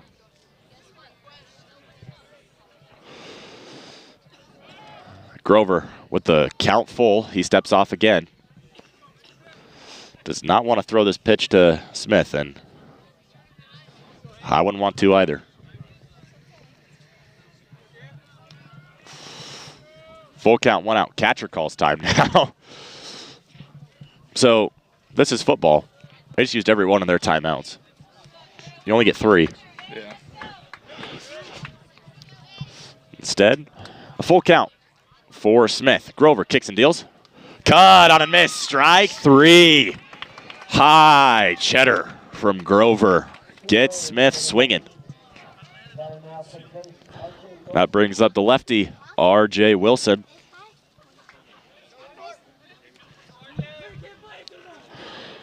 Could be big for Pleasant Grove or big for Grover. We've talked about confidence for how that can affect a pitcher, and boy, would this give Grover a lot of confidence.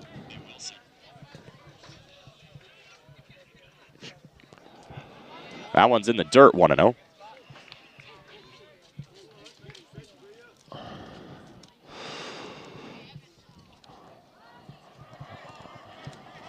One-0 count for RJ. 1-0 count here. The lefty third baseman. Grover deals. Cut on and missed. Oh, she didn't hear me earlier, but hi, Olena. Love you. Happy birthday. Happy birthday, Olena. It's my sister, by the way. Hi, Mom, too. I'm sorry for stealing Jer Bear from you. We'll send him home after this, so you can go celebrate your birthday in style. Grover with a 1-1, facing Wilson. Steps off again. Wilson looked like he had a good look at that last pitch, just got out in front of it. And now Johansson's going to come out and talk to him. Grover, that is.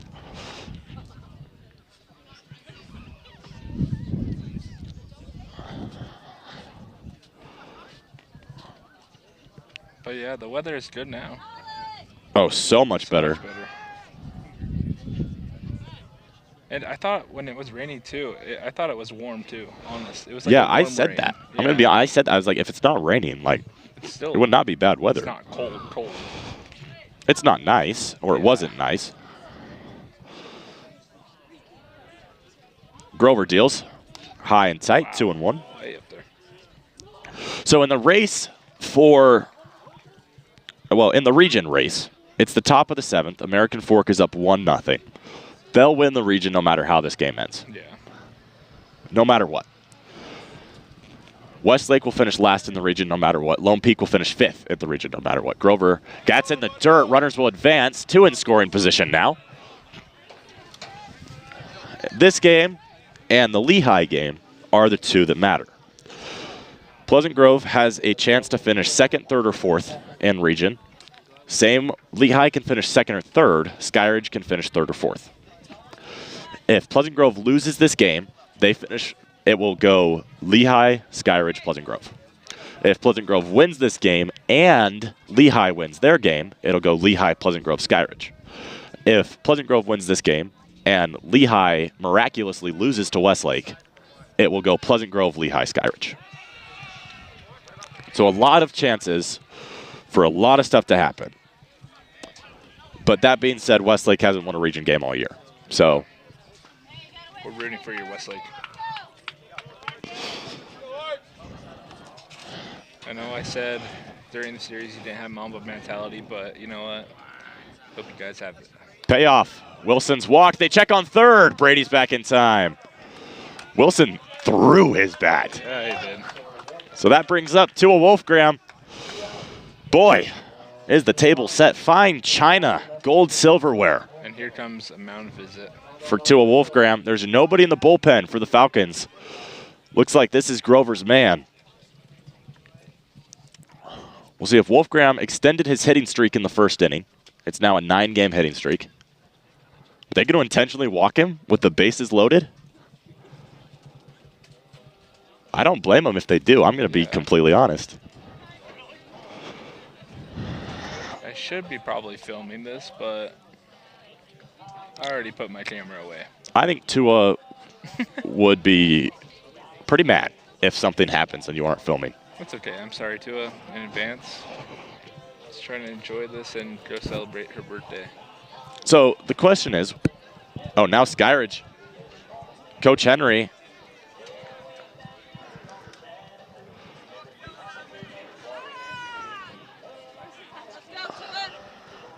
Popcorn and fireworks. Did you hear what they just said? Coach said, he looked, they were talking, Coach said, let's find out. Bank it on Tua here in this plate appearance.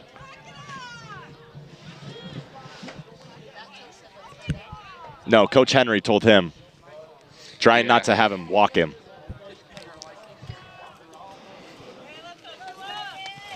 So, this is a big at-bat in this game, regardless of the fact that Henry just made it more important. Oh, there you go. Yeah. Grover deals. That's in the dirt, 1-0. C.J. Anderson is on deck. Again, Wolfgram had a hit in the 1st inning and extended his hitting streak from 8 to 9 games. He's also struck out and I believe walked today. Here's the 1-0 from Grover. Cut on and missed. That was a good pitch that went in on Wolfgram. Hey, get in there, let's go. 1-1.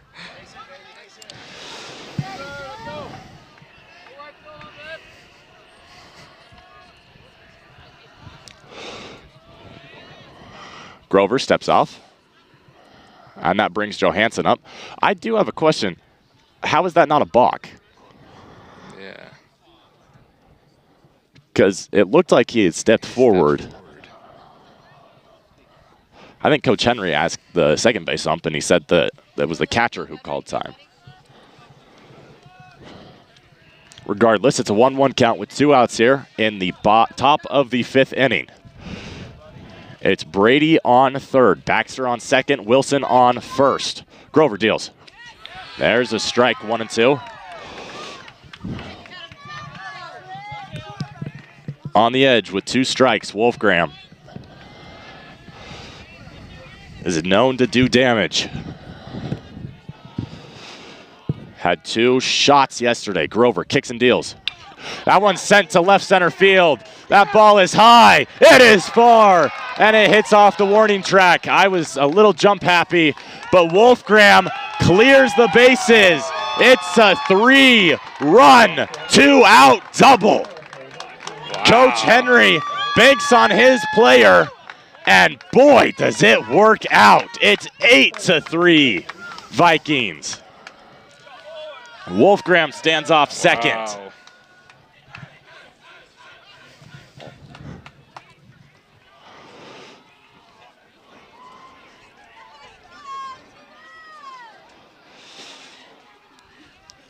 Wow. Mom, I might have to stay. You got the you filmed it. Oh yeah, I filmed it. Wow. Grover now facing Anderson, drops a strike in there 0-1. I'm sorry for jumping the gun. I thought that one was gone. All I have to say is wow. I thought that one was gone. Hit the warning track. But boy, was it a shot, a gap shot. Grover now has 5 earned runs on his name. 0-1 count here with 2 outs against C.J. Anderson. Kick steals. And that one's high, 1-1. Oh, Mama GK, that's a bad man standing on second right there. Oh my gosh. To a Wolfgram. There's like, we're at the point of the season where that's you, yeah. We're at the point of the season where I'm out of adjectives to describe him. Tua Wolfgram's number 4 in the state right now for home runs.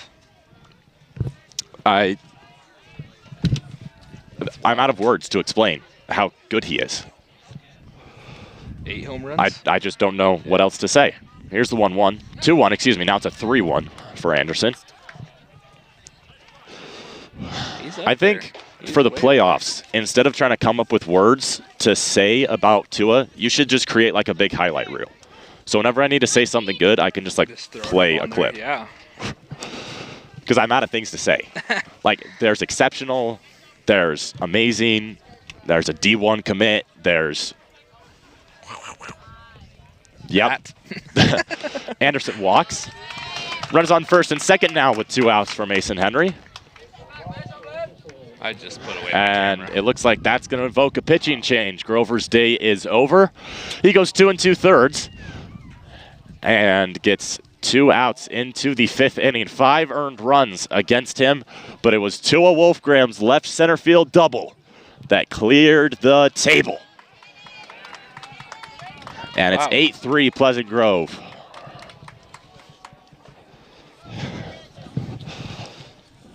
Pleasant Grove yesterday, they also talked about once they get to the bullpen, they feel good about getting to this Skyridge bullpen. All they had to do was get the starter out. They got the starter out. They got the next bullpen guy out. And now it's Murphy Dunn. He pitched yesterday. So he's only allowed to throw 75 pitches in 2 days. So he is on a pitch count today. I'm not sure exactly what that is, but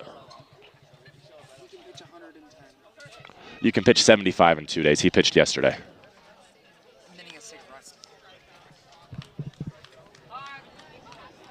Maybe. I don't know the rules. I probably shouldn't be the one to tell you the rules. I think he can only pitch 75 in 2 days, but what you're saying, Duffy, off camera, what you're saying sounds right, because a pitcher's only allowed 110 in 1 day. We've only seen that affect Pleasant Grove once this season. That was Austin Connolly, who was wheeling and dealing against Lehigh. Had to get pulled after 6 2/3 instead of getting to pitch all 7. But no, because it says... Okay, so the only thing that the rule says is no pitcher may throw more than 75 pitches over 2 days. If they throw 75 pitches in 2 days, there will be 1 day of required rest. I don't know if that means they're allowed to pitch 110 today, or if they can only pitch 75 in the span of 2 days. I have no clue. Interpret that how you will. I'm sure the umpires know way more than I do and know how many he's allowed to throw today. We'll leave it at that. Let me recorrect it. They do know more than you. Yeah. So done now. Anderson stands off first. Wolfgram stands off second. Boy, these teams do not like each other. These schools don't like each other. Yeah. That's a good way to put it. I think Schools. I think in the last year or two, with what happened with football last season. this school year. The school year. And now this, I think there's a rivalry. Oh, yeah. Somewhere in that. Done with 2 outs. He kicks and deals. That one's outside, 1-0.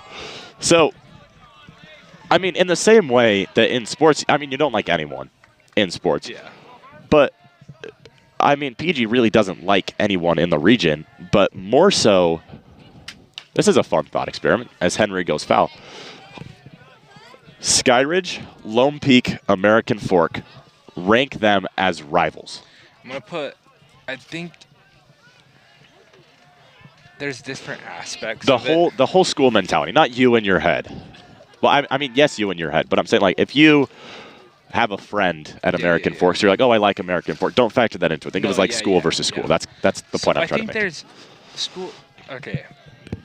Dunn's 1-1 that's going to stay fair, I think, as Stafford makes the catch in foul territory, but not before who else but Tua Wolfgram does some damage. It's 8-3 after 4.5. The bottom of the 5th coming up. We'll stay with you. Lehigh's going to get second in the region. I'm not necessarily shocked by that. Yeah. Westlake. Okay, so I think that. So, sorry, just to cut you off real quick.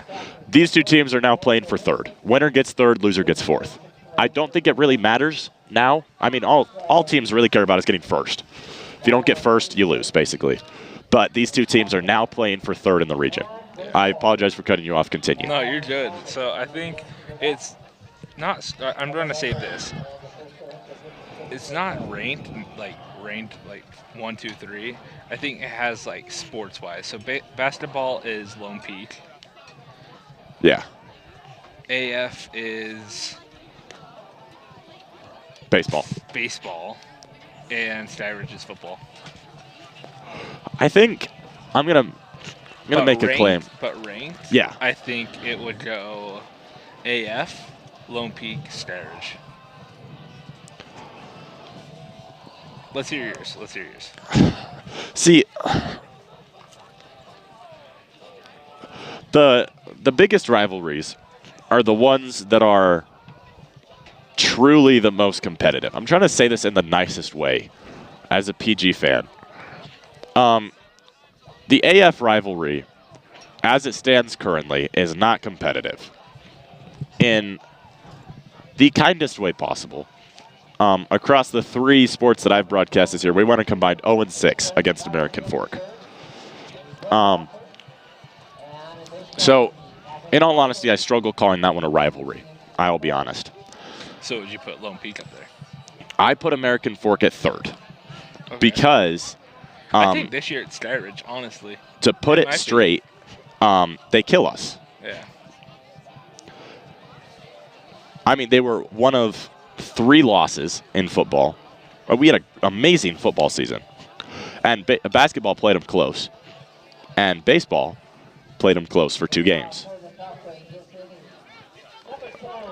So I would put, I mean, the PGSN rivalry is with Skyridge. Oh, yeah. They hit Duffy's truck. They ripped off your mirror. Yeah. And I'm not saying they targeted us because we're PGSN. I'm just saying it just so happened that the game's against Skyridge. If you're the one person that did that to my mirror, I hate you. I feel like the 5th inning with GK Jared has become like a something after dark. I feel like that's the best way to explain this. That was my first week of having my car, too. Yeah. That one fouled back. All 1-1. But I'm going to let this go to Zane. And Stafford at the dish. I would put pure rivalry bad blood. I think Skyridge is number 1. Yeah, I think so. This season. Overall, I agree with your take. I think it's American Fork, Lone Peak, Skyridge. There's Stafford who gets plunked. Well, I'll be listening to you guys in the car. We will see you next week. When's the game?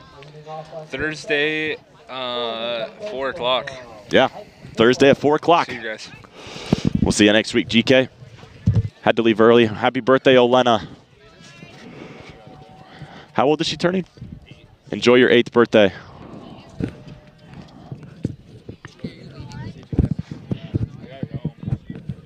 So that brings up Isaac Pickle with a runner on first, nobody out. That was only the second man Hudson's hit this season. Thane with a good block keeps the runner Stafford at first. Welcome back, Zane. Thank you. Thank you.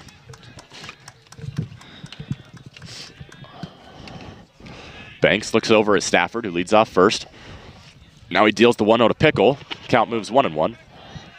Pickle started this game on the mound, went through 3 innings, exited the game. 2 innings, excuse me, exited the game when it was locked up at 3. And then Grover went 2 2/3 and allowed 5 runs. 2 in the 3rd, 3 in the 5th, excuse me. There's a swing and a miss. And then Dunn got the final out of the top half of the 5th inning. That's been the pitching for Skyridge today. For Pleasant Grove, pretty easy to cover it up. Hudson has gone 4+ innings and has allowed 3 runs. He has runner on first, nobody out in the bottom of the 5th. Banks kicks and deals. That one just fouled back. Good job by Pickle to get the bat on it and stay alive. Boy, it is so much nicer right now. Yeah, real. I'm so happy it's not raining no more, bro. Oh, this is what base is supposed to look like. Hudson has a 1-2. Facing a dangerous Pickle. He looks over at first. He's back in time. Pickle homered yesterday. A 3-run shot that was eventually kind of a big hit, as Pleasant Grove only lost by a run in 7 innings. He's down in this count 1-2. Banks. He'll look back over at first. This Skyridge offense is potent. It is a very strong, very, very strong offense. It's the pitching, as we've talked about, that's let them down this season. And that's kind of been what's let them down. Not many teams can put up 3 runs against Hudson Banks, who deals cut on a miss. Pickle goes down swinging. First out of this 5th inning. So that brings up Isaac Johansson. He'll be followed by Max Johansson. Colby commentated the first game of this series and started a who's the better Johansson contest. I think they're both amazing. And I don't say that in a sarcastic way. They are both ridiculously good hitters. If you are the Johansson's parents, holy cow, you should become a hitting coach. Because they're both very good hitters. Yeah. For the series, as there's a strike, right down Broadway on Banks' fastball, count moves 0-1. For the series, you'll see as measurements for defensive statistics arise in Major League Baseball, they've started assigning value to positions. As there's a foul ball, 0-2. So it's a lot easier to play MLB average first base. And this is once you get to the league, it's a lot easier to play MLB average first base than it is to play MLB average shortstop. My reason for bringing this up is I'd give the Better Johansson Brother Award to Isaac Johansson because he pitched and pitched well yesterday. Yeah. That being said, Max's defense behind the plate has been stellar. So, really, they're like neck and neck, but I'd give Isaac a slight edge because he pitched. As he rips that one foul, it goes out of play. Pleasant Grove has a man in the bullpen. I'm not sure they're warming up. They aren't warming up. It was just grabbing a foul ball. I was going to say, would seem, in my opinion, ridiculous to take Banks out. Obviously, he is working on 2 weeks of rest. So while it may seem that would signify that you can leave him in longer, it's somewhat the opposite. Time called by the second base umpire. Don't know what it was for, but we're back playing ball. 0-2 as Banks deals to Isaac Johansson. He kicks and deals. Runner goes. There's a ball. Thane's throw. Just snagged by a jumping Baxter. Second base taken.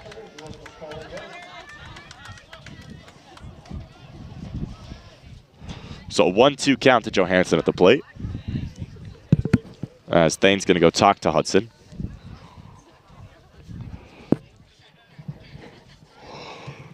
As I was saying, though, with Banks taking a couple weeks off, that almost inversely, and it wasn't, I mean, he didn't go on vacation, but they didn't need him in that series last week. As you saw, or you might not have, but they swept.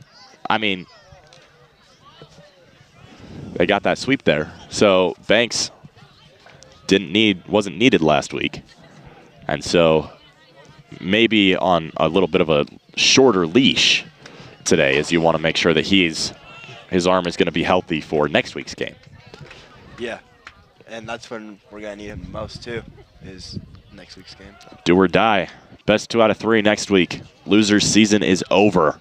Winner moves on to bracket play. 2-2 from Banks. There's a ball low, full count. The expected rotation is Banks, Austin Connolly, Van Haney. Again, nothing's confirmed. We have no clue what it'll look like next week. I would be shocked if Banks doesn't pitch one of the first 2 games, but maybe Pleasant Grove saves him for Friday, just in case. Here's the full count. Foul back. Staying alive is Johansson. Pleasant Grove may choose to save him for Friday and just play matchups. You never know. We'll see when we get to it, but I'd expect Banks to start. Full count with 1 out for Johansson, who has the runner on second.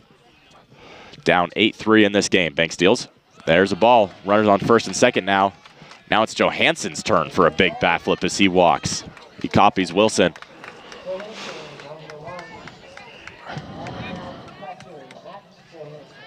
Pleasant Grove sends Keaton Nordic out to the bullpen. As Coach Cap comes out to talk to his starter. I doubt his day is over. Nordic just went out to the bullpen. But maybe 1 or 2 batters left for Banks before he'll have to hand the ball over. Nordic, he warmed yesterday and didn't end up coming into the game as a pitcher. He ended up coming in as a fielder after Smith took over on the mound. We'll try and go over his numbers later if he does enter. Banks' ERA will have to jump up today because it was so good. Not because he's pitched poorly today. It was just so good coming into today's game. A 1.93 ERA. But depending on how deep he gets in this game, might jump over 2.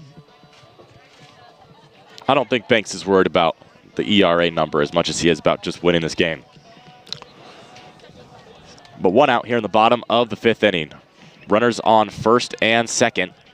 Max Johansson at the dish.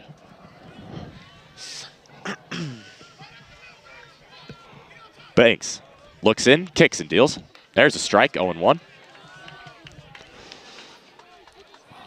The runner off second is Stafford. The runner off first is Johansson. They hit 2 and 3 in the Falcon lineup. Banks kicks and deals. That one low in the dirt, 1-1. Thane keeps it close enough. Runner stay put. Being a left-handed pitcher, I feel like would be so nice. Just because, I mean, from my experience of commentating these high school baseball games, from what I can tell, it's not common to check on third base. So, oh, yeah, no. Because there's really no point. That one fouled back, 1-2. So I feel like Hudson's got to be happy that he's a left-handed pitcher because it's so much easier, especially just to check on first. Yeah. And he makes it seem so easy. He has a really good pickoff move, too. Yeah. Acts like he's going to pitch. That keeps runners who are on first very close to the bag. Like, even Johansson, as that was nasty, but Johansson, the catcher, the man at the dish, smartly doesn't offer. The Johansson on first, Isaac, like Henry's playing almost in the grass in shallow right field, and Johansson is still just a 1 or 2 step lead away from the bag in case Banks sneaks over. Here's the 2-2. Grounded. Brady cuts it off, throw to first. In time, Noah Brady with a great defensive play. Runners advance to second and third, but Brady gets the second out of this inning. Boy, Noah.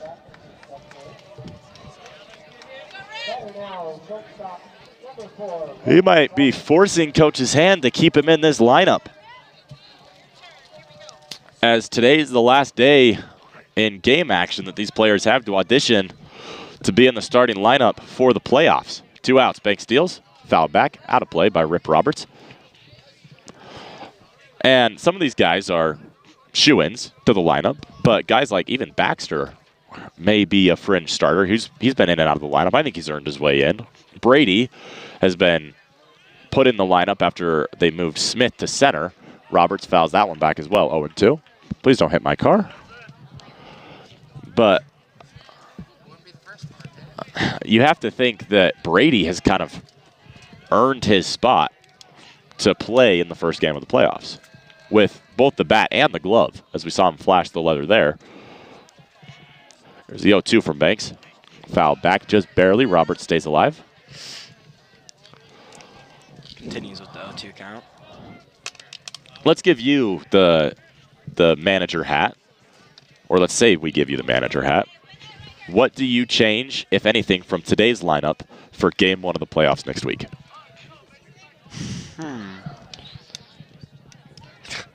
Here's the 0-2 from Banks. Sorry, we'll let you think about it. Now the 1-2. Yeah, I got to think about this.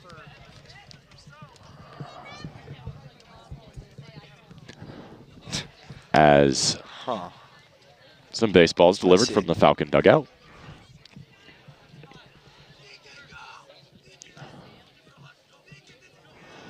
Runner off third is Stafford. Runner off second is Isaac Johansson. First base is open. Rip Roberts has a 1-2 count at the dish with 2 outs. Banks looks in. Trying to get through 5 strong. Roberts stands in his way. Banks kicks and fires. Oh, they called it strike 3. Roberts was shocked as some nasty movement from Hudson Banks' curveball. All Thane has to do is tag him. Strike 3 for Hudson Banks as he's through 5 strong innings, only 3 earned. It's 8-3 after 5. We'll let you think about that question when we come back on PGSN.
As we head to the top half of the 6th inning, the away half. Deegan Thane, Slater Scow, and Noah Brady. That's 6, 7, 8 in Pleasant Grove's order. They'll lead off this inning. And boy, me and GK were talking about it. This bottom half of Pleasant Grove's order has been so good this game. Speaking of the order, Zane, do you have an answer? I'm thinking, okay, in case if anyone goes back and watches this on this team, which I know they will, don't hate me. Please don't hate me. But I'm going to be honest. I think I'd put Wolfgang back at catcher. As there's a strike, 0-1. So what do you do with left field now? Thane takes a pitch high, 1-1. Can I have the mic for 2 seconds? Sure. I have this up. A 1-1. Dodge deals to Thane. I Low can in the hear dirt, you. 2-1. Yeah, we fixed it. Okay, Duffy said he wants the mic, so I'll give. Okay. Here's Duffy with the mic for a second.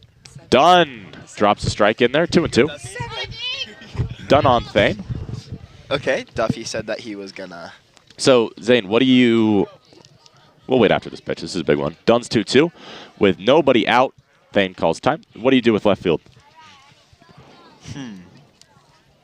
I forgot.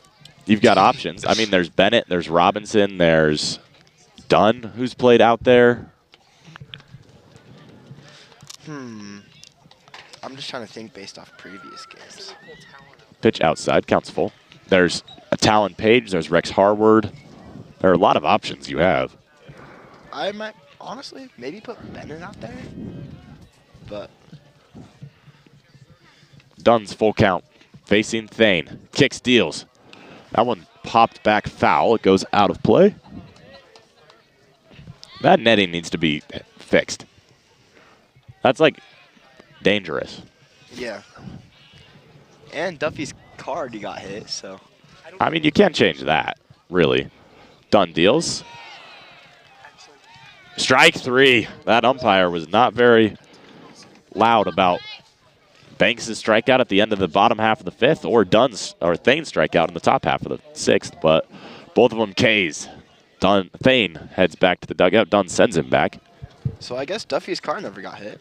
Just found that out. Dunn deals to Scow now. Inside, 1-0.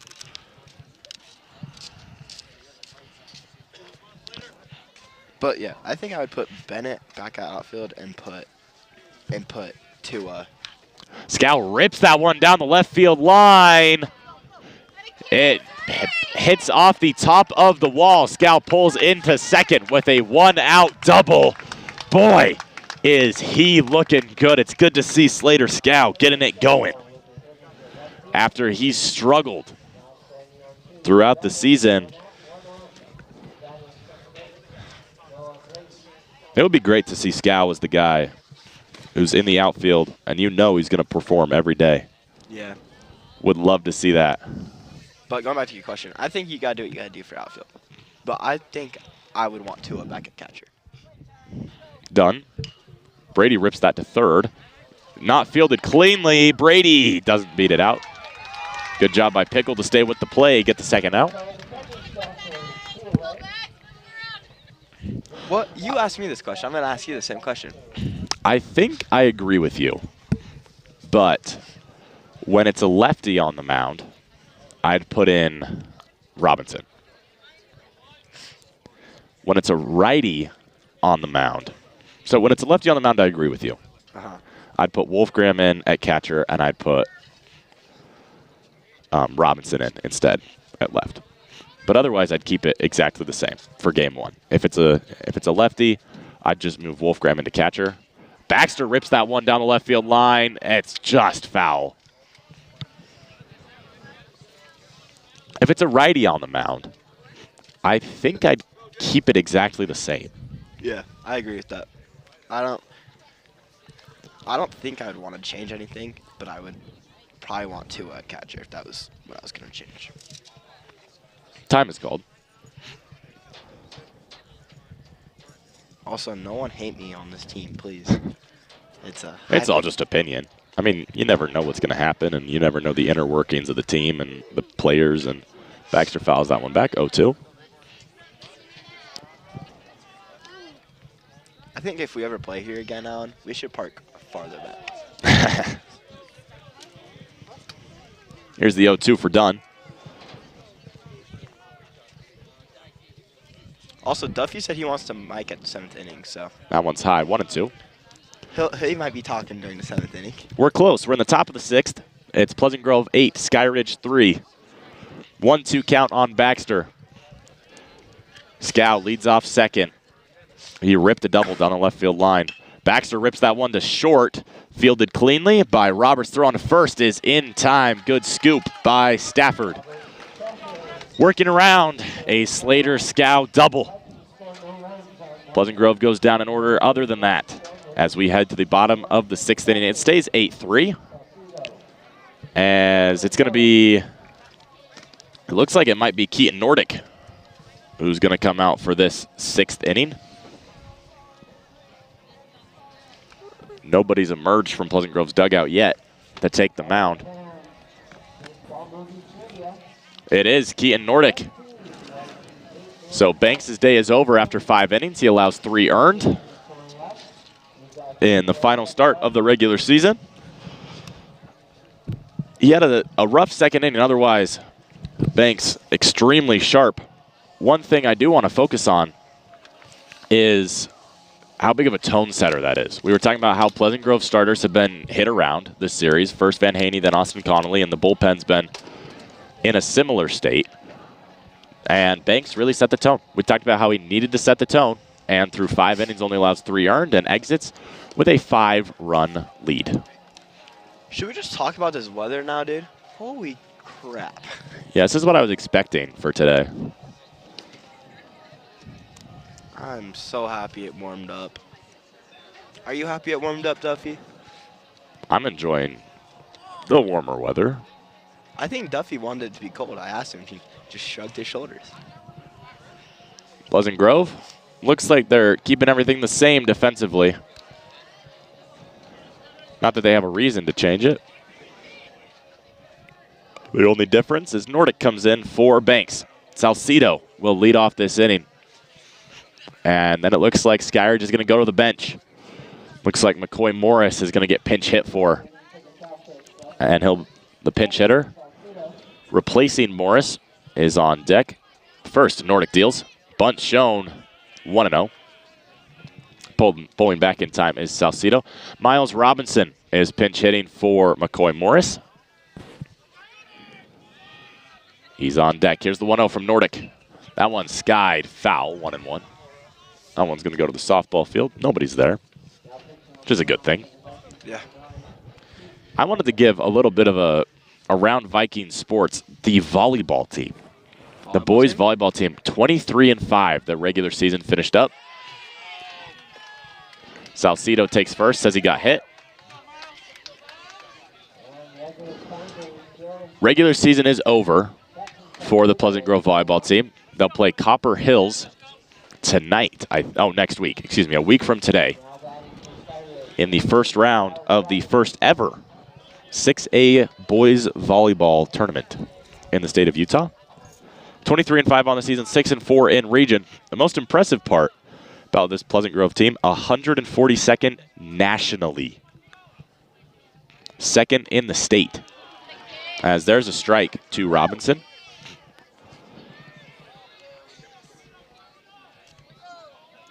Four of their losses came in region play when they went on a little bit of a skid. But their only other loss came to a team who's top 75 in the nation. Here's the 1-0. Cut on, just barely fouled back by Robinson. 0-2 on the count for Nordic. So a quick shout out to the PG boys volleyball team and how good they've been this season. You said, what was their record again? 23-5. Wow. That's crazy. Nationally ranked. Do you understand volleyball rules yet? Enough. I commentated a couple games. Because our first time we did it, that was interesting. Yeah. Nordic, not counting today, has gone 9 1/3 innings, allowed 5 hits, 5 walks. He's hit 4 guys, 9 Ks on the season. Here's the 0-2. That one's outside, 1-2. He has not recorded a win, loss, or save. Has a 3 ERA on the year with a 152 batting average against and a 107 whip. That's Keaton Nordic. He'll check on the runner at first. And again, that was not counting today, so now he has 5 guys who he's hit by a pitch.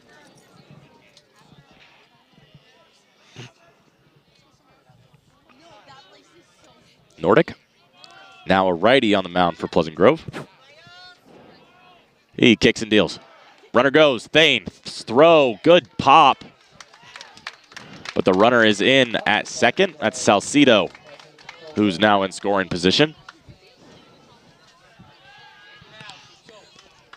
Or excuse me, Robinson is not pinch hitting for, he's pinch hitting for Grover. Morris is on deck.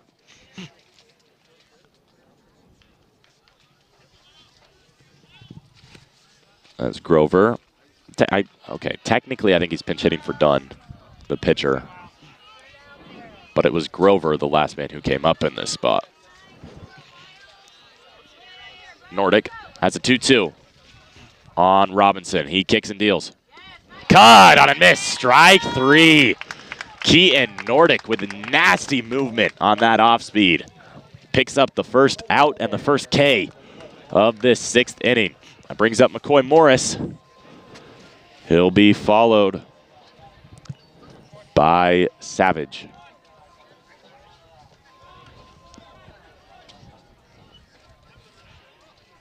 Dude, you know it sounds so good right now, Alan. Another hot dog. Goldfish. Nordic deals. I almost called him Nordfish. Swordfish. Oh, that's a good one. Ooh, swordfish? There's a strike 0-1. I've already given Nordic his good nickname of the year. What is it? K9. K9? The K in Keaton and then 9's his jersey number. His nickname around the team in the dugout is Keto. The 0-1 for Nordic, facing Morris. Runner on second is Salcido. Nordic, wow. He is commanding that pitch right now. As he's up 0-2 on Morris. I'm not the right person to name these pitches. It's either a really aggressive slider or a curveball. That's not 12-6. I'm going to give it the curveball name. Here's the 0-2. Goes to the curveball again. It gets fouled back. Count will stay.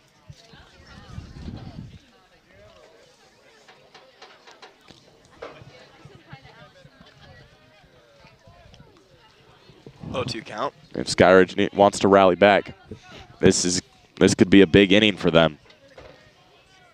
Nordic has the 0-2. He kicks and deals. Did he go? Yes, he did. Strike 3.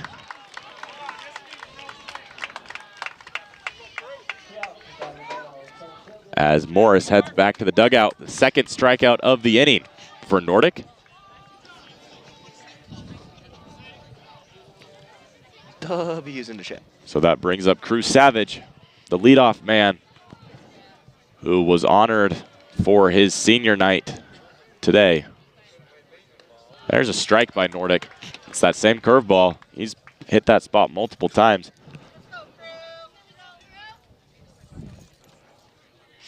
Pleasant Grove shifted a little bit to the right in the infield, and same for the outfield. The center fielder, Smith, just barely to the right. For Savage, Nordic steps off. Thane is going to go talk to K9.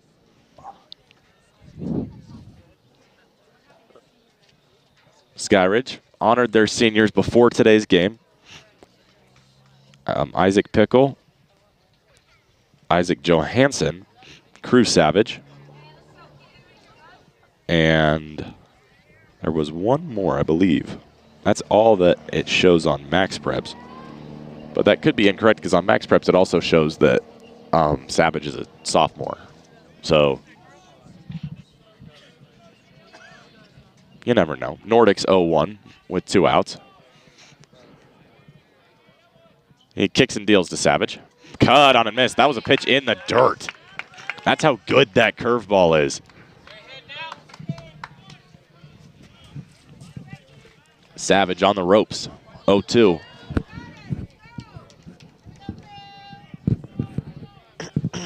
No balls, 2 strikes, 2 outs in the bottom of the 6th inning. Nordic in his first inning of relief. Pleasant Grove leads 8-3 in the 3rd game of a 3-game set, trying to salvage a game. Skyridge looking for the sweep. They've got a lot of work to do. Nordic's 0-2 in the dirt. Count moves 1-2. With 2 outs. Nordic's trying to send the Vikings to the 7th inning. And every game is big. Yesterday's was probably the biggest thus far. That pitch fouled off, 1-2. Is where it will stay. But this is another big game because it could be the difference. You never know because the RPIs turned up. This game could be the difference between the 9 seed or the 8 seed, or the 9 seed and the 10 seed, or the This game could cause multiple seeds of difference because of how tightly packed 6A is. Any win is huge. Yeah. Nordic has the 1-2. Looks into Savage. Now he looks back to Salcido. Back to Savage. That one's grounded to Brady. And it goes off his foot. Rounding third, coming home is Salcido. Savage stays put at first. It's a 2-out hit that results in a run. 8-4. As Savage will stand off first now, and Stafford will take the plate. My personal opinion is that's an error. I don't know what it will be scored. I don't think that will be an earned run against Nordic. But you never know. I also think that should be called as an error. I agree with you. Nordic has Savage on first. Now he deals towards the plate. Thane keeps it close enough to home to keep Savage where he is. It's 1-0. With 2 outs. That was Skyridge's first run since the second inning. Nordic looks in. Kicks and deals. There's a strike, 1-1. By far, Skyridge's lowest scoring game thus far in this series. They scored 11 and then 13. They're at 4 today. This is also the most times they've been shut out in an inning this series, with 4 and at least 1 more to play. Nordic doesn't get the call there, 2-1.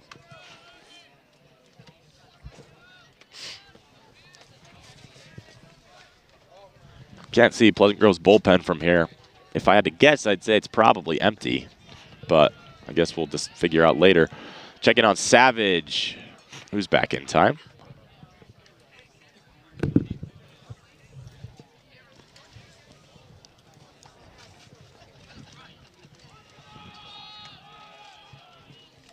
Nordic entered with an 8-3 lead. Now it's 8-4 off Savage's. We're calling it an error. It's Brady's error that allowed Savage into first and Salcido to home.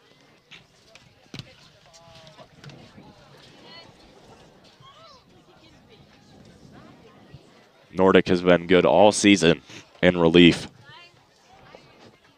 as a lot of guys have, for Pleasant Grove in the season finale. Here's the 2-1. That's a 2-2. Nordic wheeling and dealing to Camden Stafford, the senior. That's the guy I forgot, is Stafford.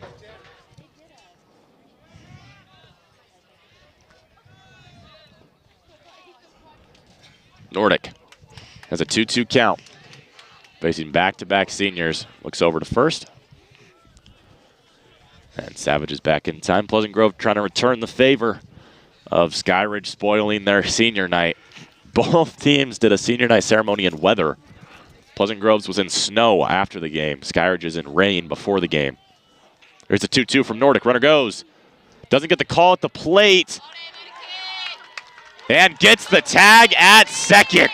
Deegan Thane with an arm. Amazing throw. Savage doesn't think he got tagged. He's still on second. But we're through 6. It's Pleasant Grove 8, Skyridge 4. That was a pitch that I thought could have been a strike for Nordic. Instead, Pleasant Grove gets the third out another way. Yeah. With Thane's strong arm. As the Falcons will now pitch the top of the third. All right, well, it's the top of the 7th inning, so Duffy, you're just going to get the top. Did I say the third? I want the bottom of the 7th. You get the top, I get bottom. Because I already had the Sometimes I say things and I wonder what I said. Sorry. We'll make you guys listen to that. For Skyridge, still waiting to see who comes out for the mound. Hey, what do you think, Alan? Oh, I'm muted. It looks like it's going to be Camden Stafford. It is going to be Stafford who takes his spot on the mound. Moving into third is Jackson Edwards, the senior for the Falcons. Stafford's first appearance on the mound this series, and it looks like this season. I'm going to let you make this decision for me, okay? Should I give Duffy the mic for both innings, or should I keep it? It's up to you. No, that's not what I said. I'm sorry, that's all I'm going to tell you. Stafford, this is his first pitching appearance of the season. I wonder if it's, it's senior night. Let me pitch my senior night. But Stafford, he's looked good in his few warm-up pitches. Pleasant Grove has the top of the order. 1, 2, 3 coming up. Drew Smith, R.J. Wilson, Tua Wolfgram. Coming up in the top of the 7th. Okay, well, it seems like Duffy's going to have the bottom of the 7th today. And I'm going to have the top.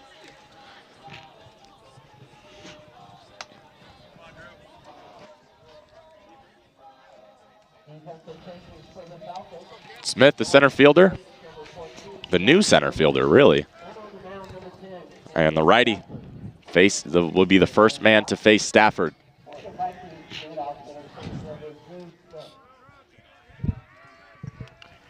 Smith takes a curveball, strike 1, 0-1. Stafford trying to hold this deficit where it is for the Falcons. He deals. Stafford does, that is. Out pitch goes foul, 0-2. On Smith. Smith he's been quiet today. At least from my memory. I don't have stats in front of me. Stafford's 0-2, he deals. That one shot down the left field line. It's foul and out of play. It's hard to see where it goes past third base because I can't see it at all. It was just barely foul. As Stafford has an 0-2 count on the leadoff man, Smith. Here in the top of the 7th, Stafford now steps off.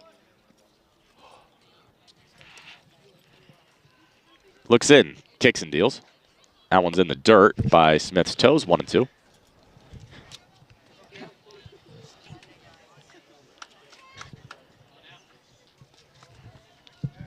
To my knowledge, the only defensive change that came with Stafford, again, is Edwards. Jackson Edwards moving into first base. Smith rips that one down left field line again, and again, foul. So there are some people sitting down that left field line that have umbrellas. Do you think that's for the rain or the baseballs? Baseballs. Baseballs. I think they had it up for the rain if they were there. I don't know if they were there before. 1-2 from Stafford. That one, again, shot deep to left field by Smith. It's foul, but caught.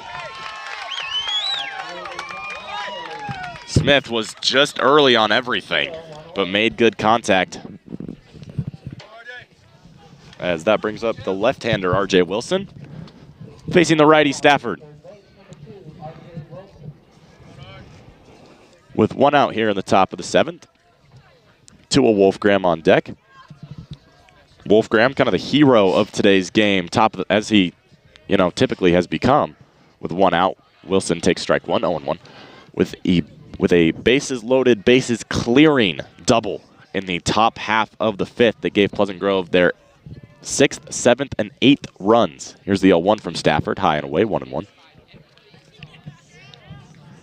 And without that hit from Wolfgram, this would look like a very different ball game. Stafford's 1-1. He kicks and deals.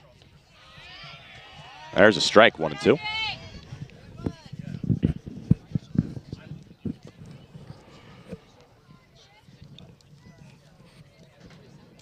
Stafford, the 1-2 is high, 2-2.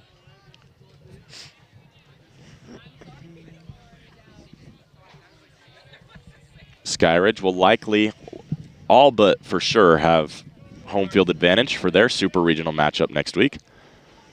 Again, there's a chance that may be Pleasant Grove, or it could be anyone from North Ogden to Provo.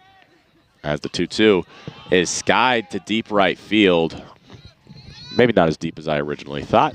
Stepping up and making the catch is McCoy Morris.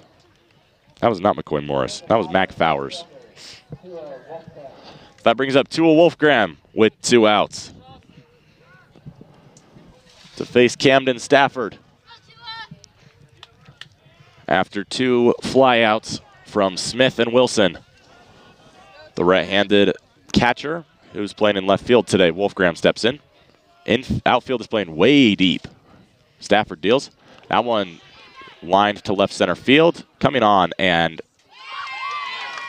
making the catch is the left fielder for the Falcons. 1 pitch, 1 out against Wolfgram. 1-2-3 inning for Stafford. That takes us to the bottom half of the 7th. Pleasant Grove 8, Skyridge 4. 3 outs to go as Pleasant Grove trying to end the season on a high note. Well, Duffy doesn't want the mic anymore, so. Tua was talking to umpires on his way off, and I don't know why. But it is going to be Nordic that stays in the game for this 7th inning.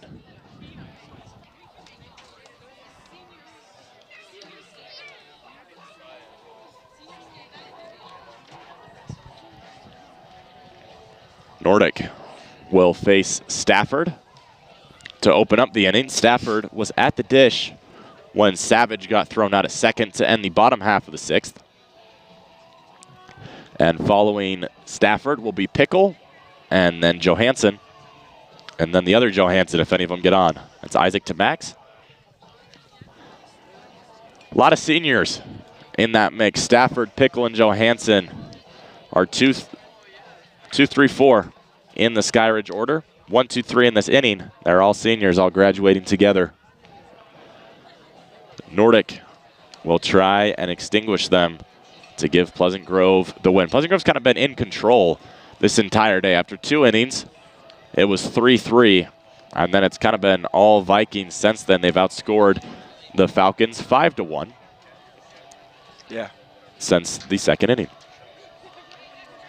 Okay, I probably should have asked this, like, when I got the mic back from GK, but I'm going to ask it now, Alan. What do you think PG has done to help them stay in control of this game compared to the last 2 games? Oh, that's easy. Pitching. On the mound has been so much better today, and it's been a combination of Banks and Nordic compared to what it's been the last couple days. And that's not to make a comment about the bullpen the last couple days or the starters. And yeah, they've struggled, but it's a very good Skyridge lineup. As Nordic can't get the call on his first pitch, 1-0. But it's a very good Skyridge lineup, and Banks controlled them early, and then thus far, through just a few hitters, Nordic has looked like he's all but maintained that control. And so for Pleasant Grove going into the playoffs, it's if they can get that pitching and it looks like keep that pitching on track now as Banks kind of pushed the train back on the tracks. Yeah. That playoffs will go a lot better. That one grounded to Henry, but it's foul. Count stays 1-2. I'm gonna go ahead and answer my own question. Yeah. I completely agree with you. Pitching so much better. And I think, hold on, I'll say it after this. That one fouled back. Count stays 1-2. Oh, that scared me. No, I'm kidding. Again, completely agree with you. Pitching has changed this game. I think another thing that changed this game is our contact with the ball and getting on bases. Oh, yeah. That one ripped to Henry. He picks it on one hop. He'll take it to the bag himself. The first out of this 7th inning as Pleasant Grove will throw it around the infield. 1 out. 2 outs away from winning this 3rd set. And that brings up Isaac Pickle. One thing that will be a question. Sorry, actually, I'll let you finish and then I'll say that. Yeah, no. So going back to like hitting and there's a strike, 0-1. Going back to what I was saying about hitting. Hitting has been so much better. Yesterday, right? Yeah. Yesterday, our hitting was amazing. Yeah, 12 runs in 7 innings. Cut on a miss by Pickle, just whiffed on that curveball. But our first game is where we really struggled. Yeah. Our pitching was, don't hate me, PG, but our pitching was not there. That one just caught a piece of. Count stays where it is. Our pitching was not there, and our contact with the ball wasn't there. But saying that, you have to think as well, yesterday, Pleasant Grove really put themselves in a chance with a chance to win, more than a chance to win yesterday. And I think if RPI comes out tomorrow and Pleasant Grove is the 9 or the 10, let's say they do hold on, get these last 2 outs and win today's game. If they do and they come out as the 9 or the 10, it's going to be a what if for the rest of the year, regardless of how the playoffs turn out, as Pickle just stays alive, catching a piece of it. But it'll be a what if, just thinking, oh, what if we got that last, what if Henry's barrel to end the game yesterday just got past the shortstop and we hang on to win. Thane gets a swinging strike. They get Pickle out at first. They'll throw it around the infield again. 2 outs in this inning. Skyridge down to their last 1. You just have to think, like, what if, what if, what if? Yeah. And so I think another thing you have to focus on, if you're Pleasant Grove, is putting it behind you. Yesterday's over. You lost yesterday. Carry the good parts of yesterday. Forget about the bad parts. And there were a lot of good parts. The offense was amazing, like you said. So carry the offense over, and they did. They scored 5 in the first 3 innings. And forget about the fact that the pitching was poor. Forget about the fact that you almost won, but you didn't. And it looks like so far they have, with 1 out remaining. Now just 2 strikes remaining, as Nordic drops a strike in the curveball. 1-1. Nordic has the 1-1. Kicks and deals. 1 strike away. A swing and a miss from Johansson. 1 strike away from ending this game. 1 strike away from ending the regular season. 1 strike away from going to the playoffs. Nordic's 1-2. Caught on and missed. Drop strike 3. Thane tags him out. Nordic is strong in relief of Banks, who was strong in his start. Pleasant Grove offense puts 8 on the board today as the Vikings win the 3rd and final game of this 3-game series by a score of 8-4. We head to the playoffs next week on Thursday at 4 p.m. The Vikings will face someone they'll know tomorrow at 10 a.m. We thank you for tuning in to PGSN today as the Vikings take a 4-run win. We will see you guys next week for the last time today, for the last time ever in a regular season. That's weird to say. I'm Alan Judson. And I'm Zane Grothy. And we will see you guys next week on Thursday afternoon. Thank you for tuning in.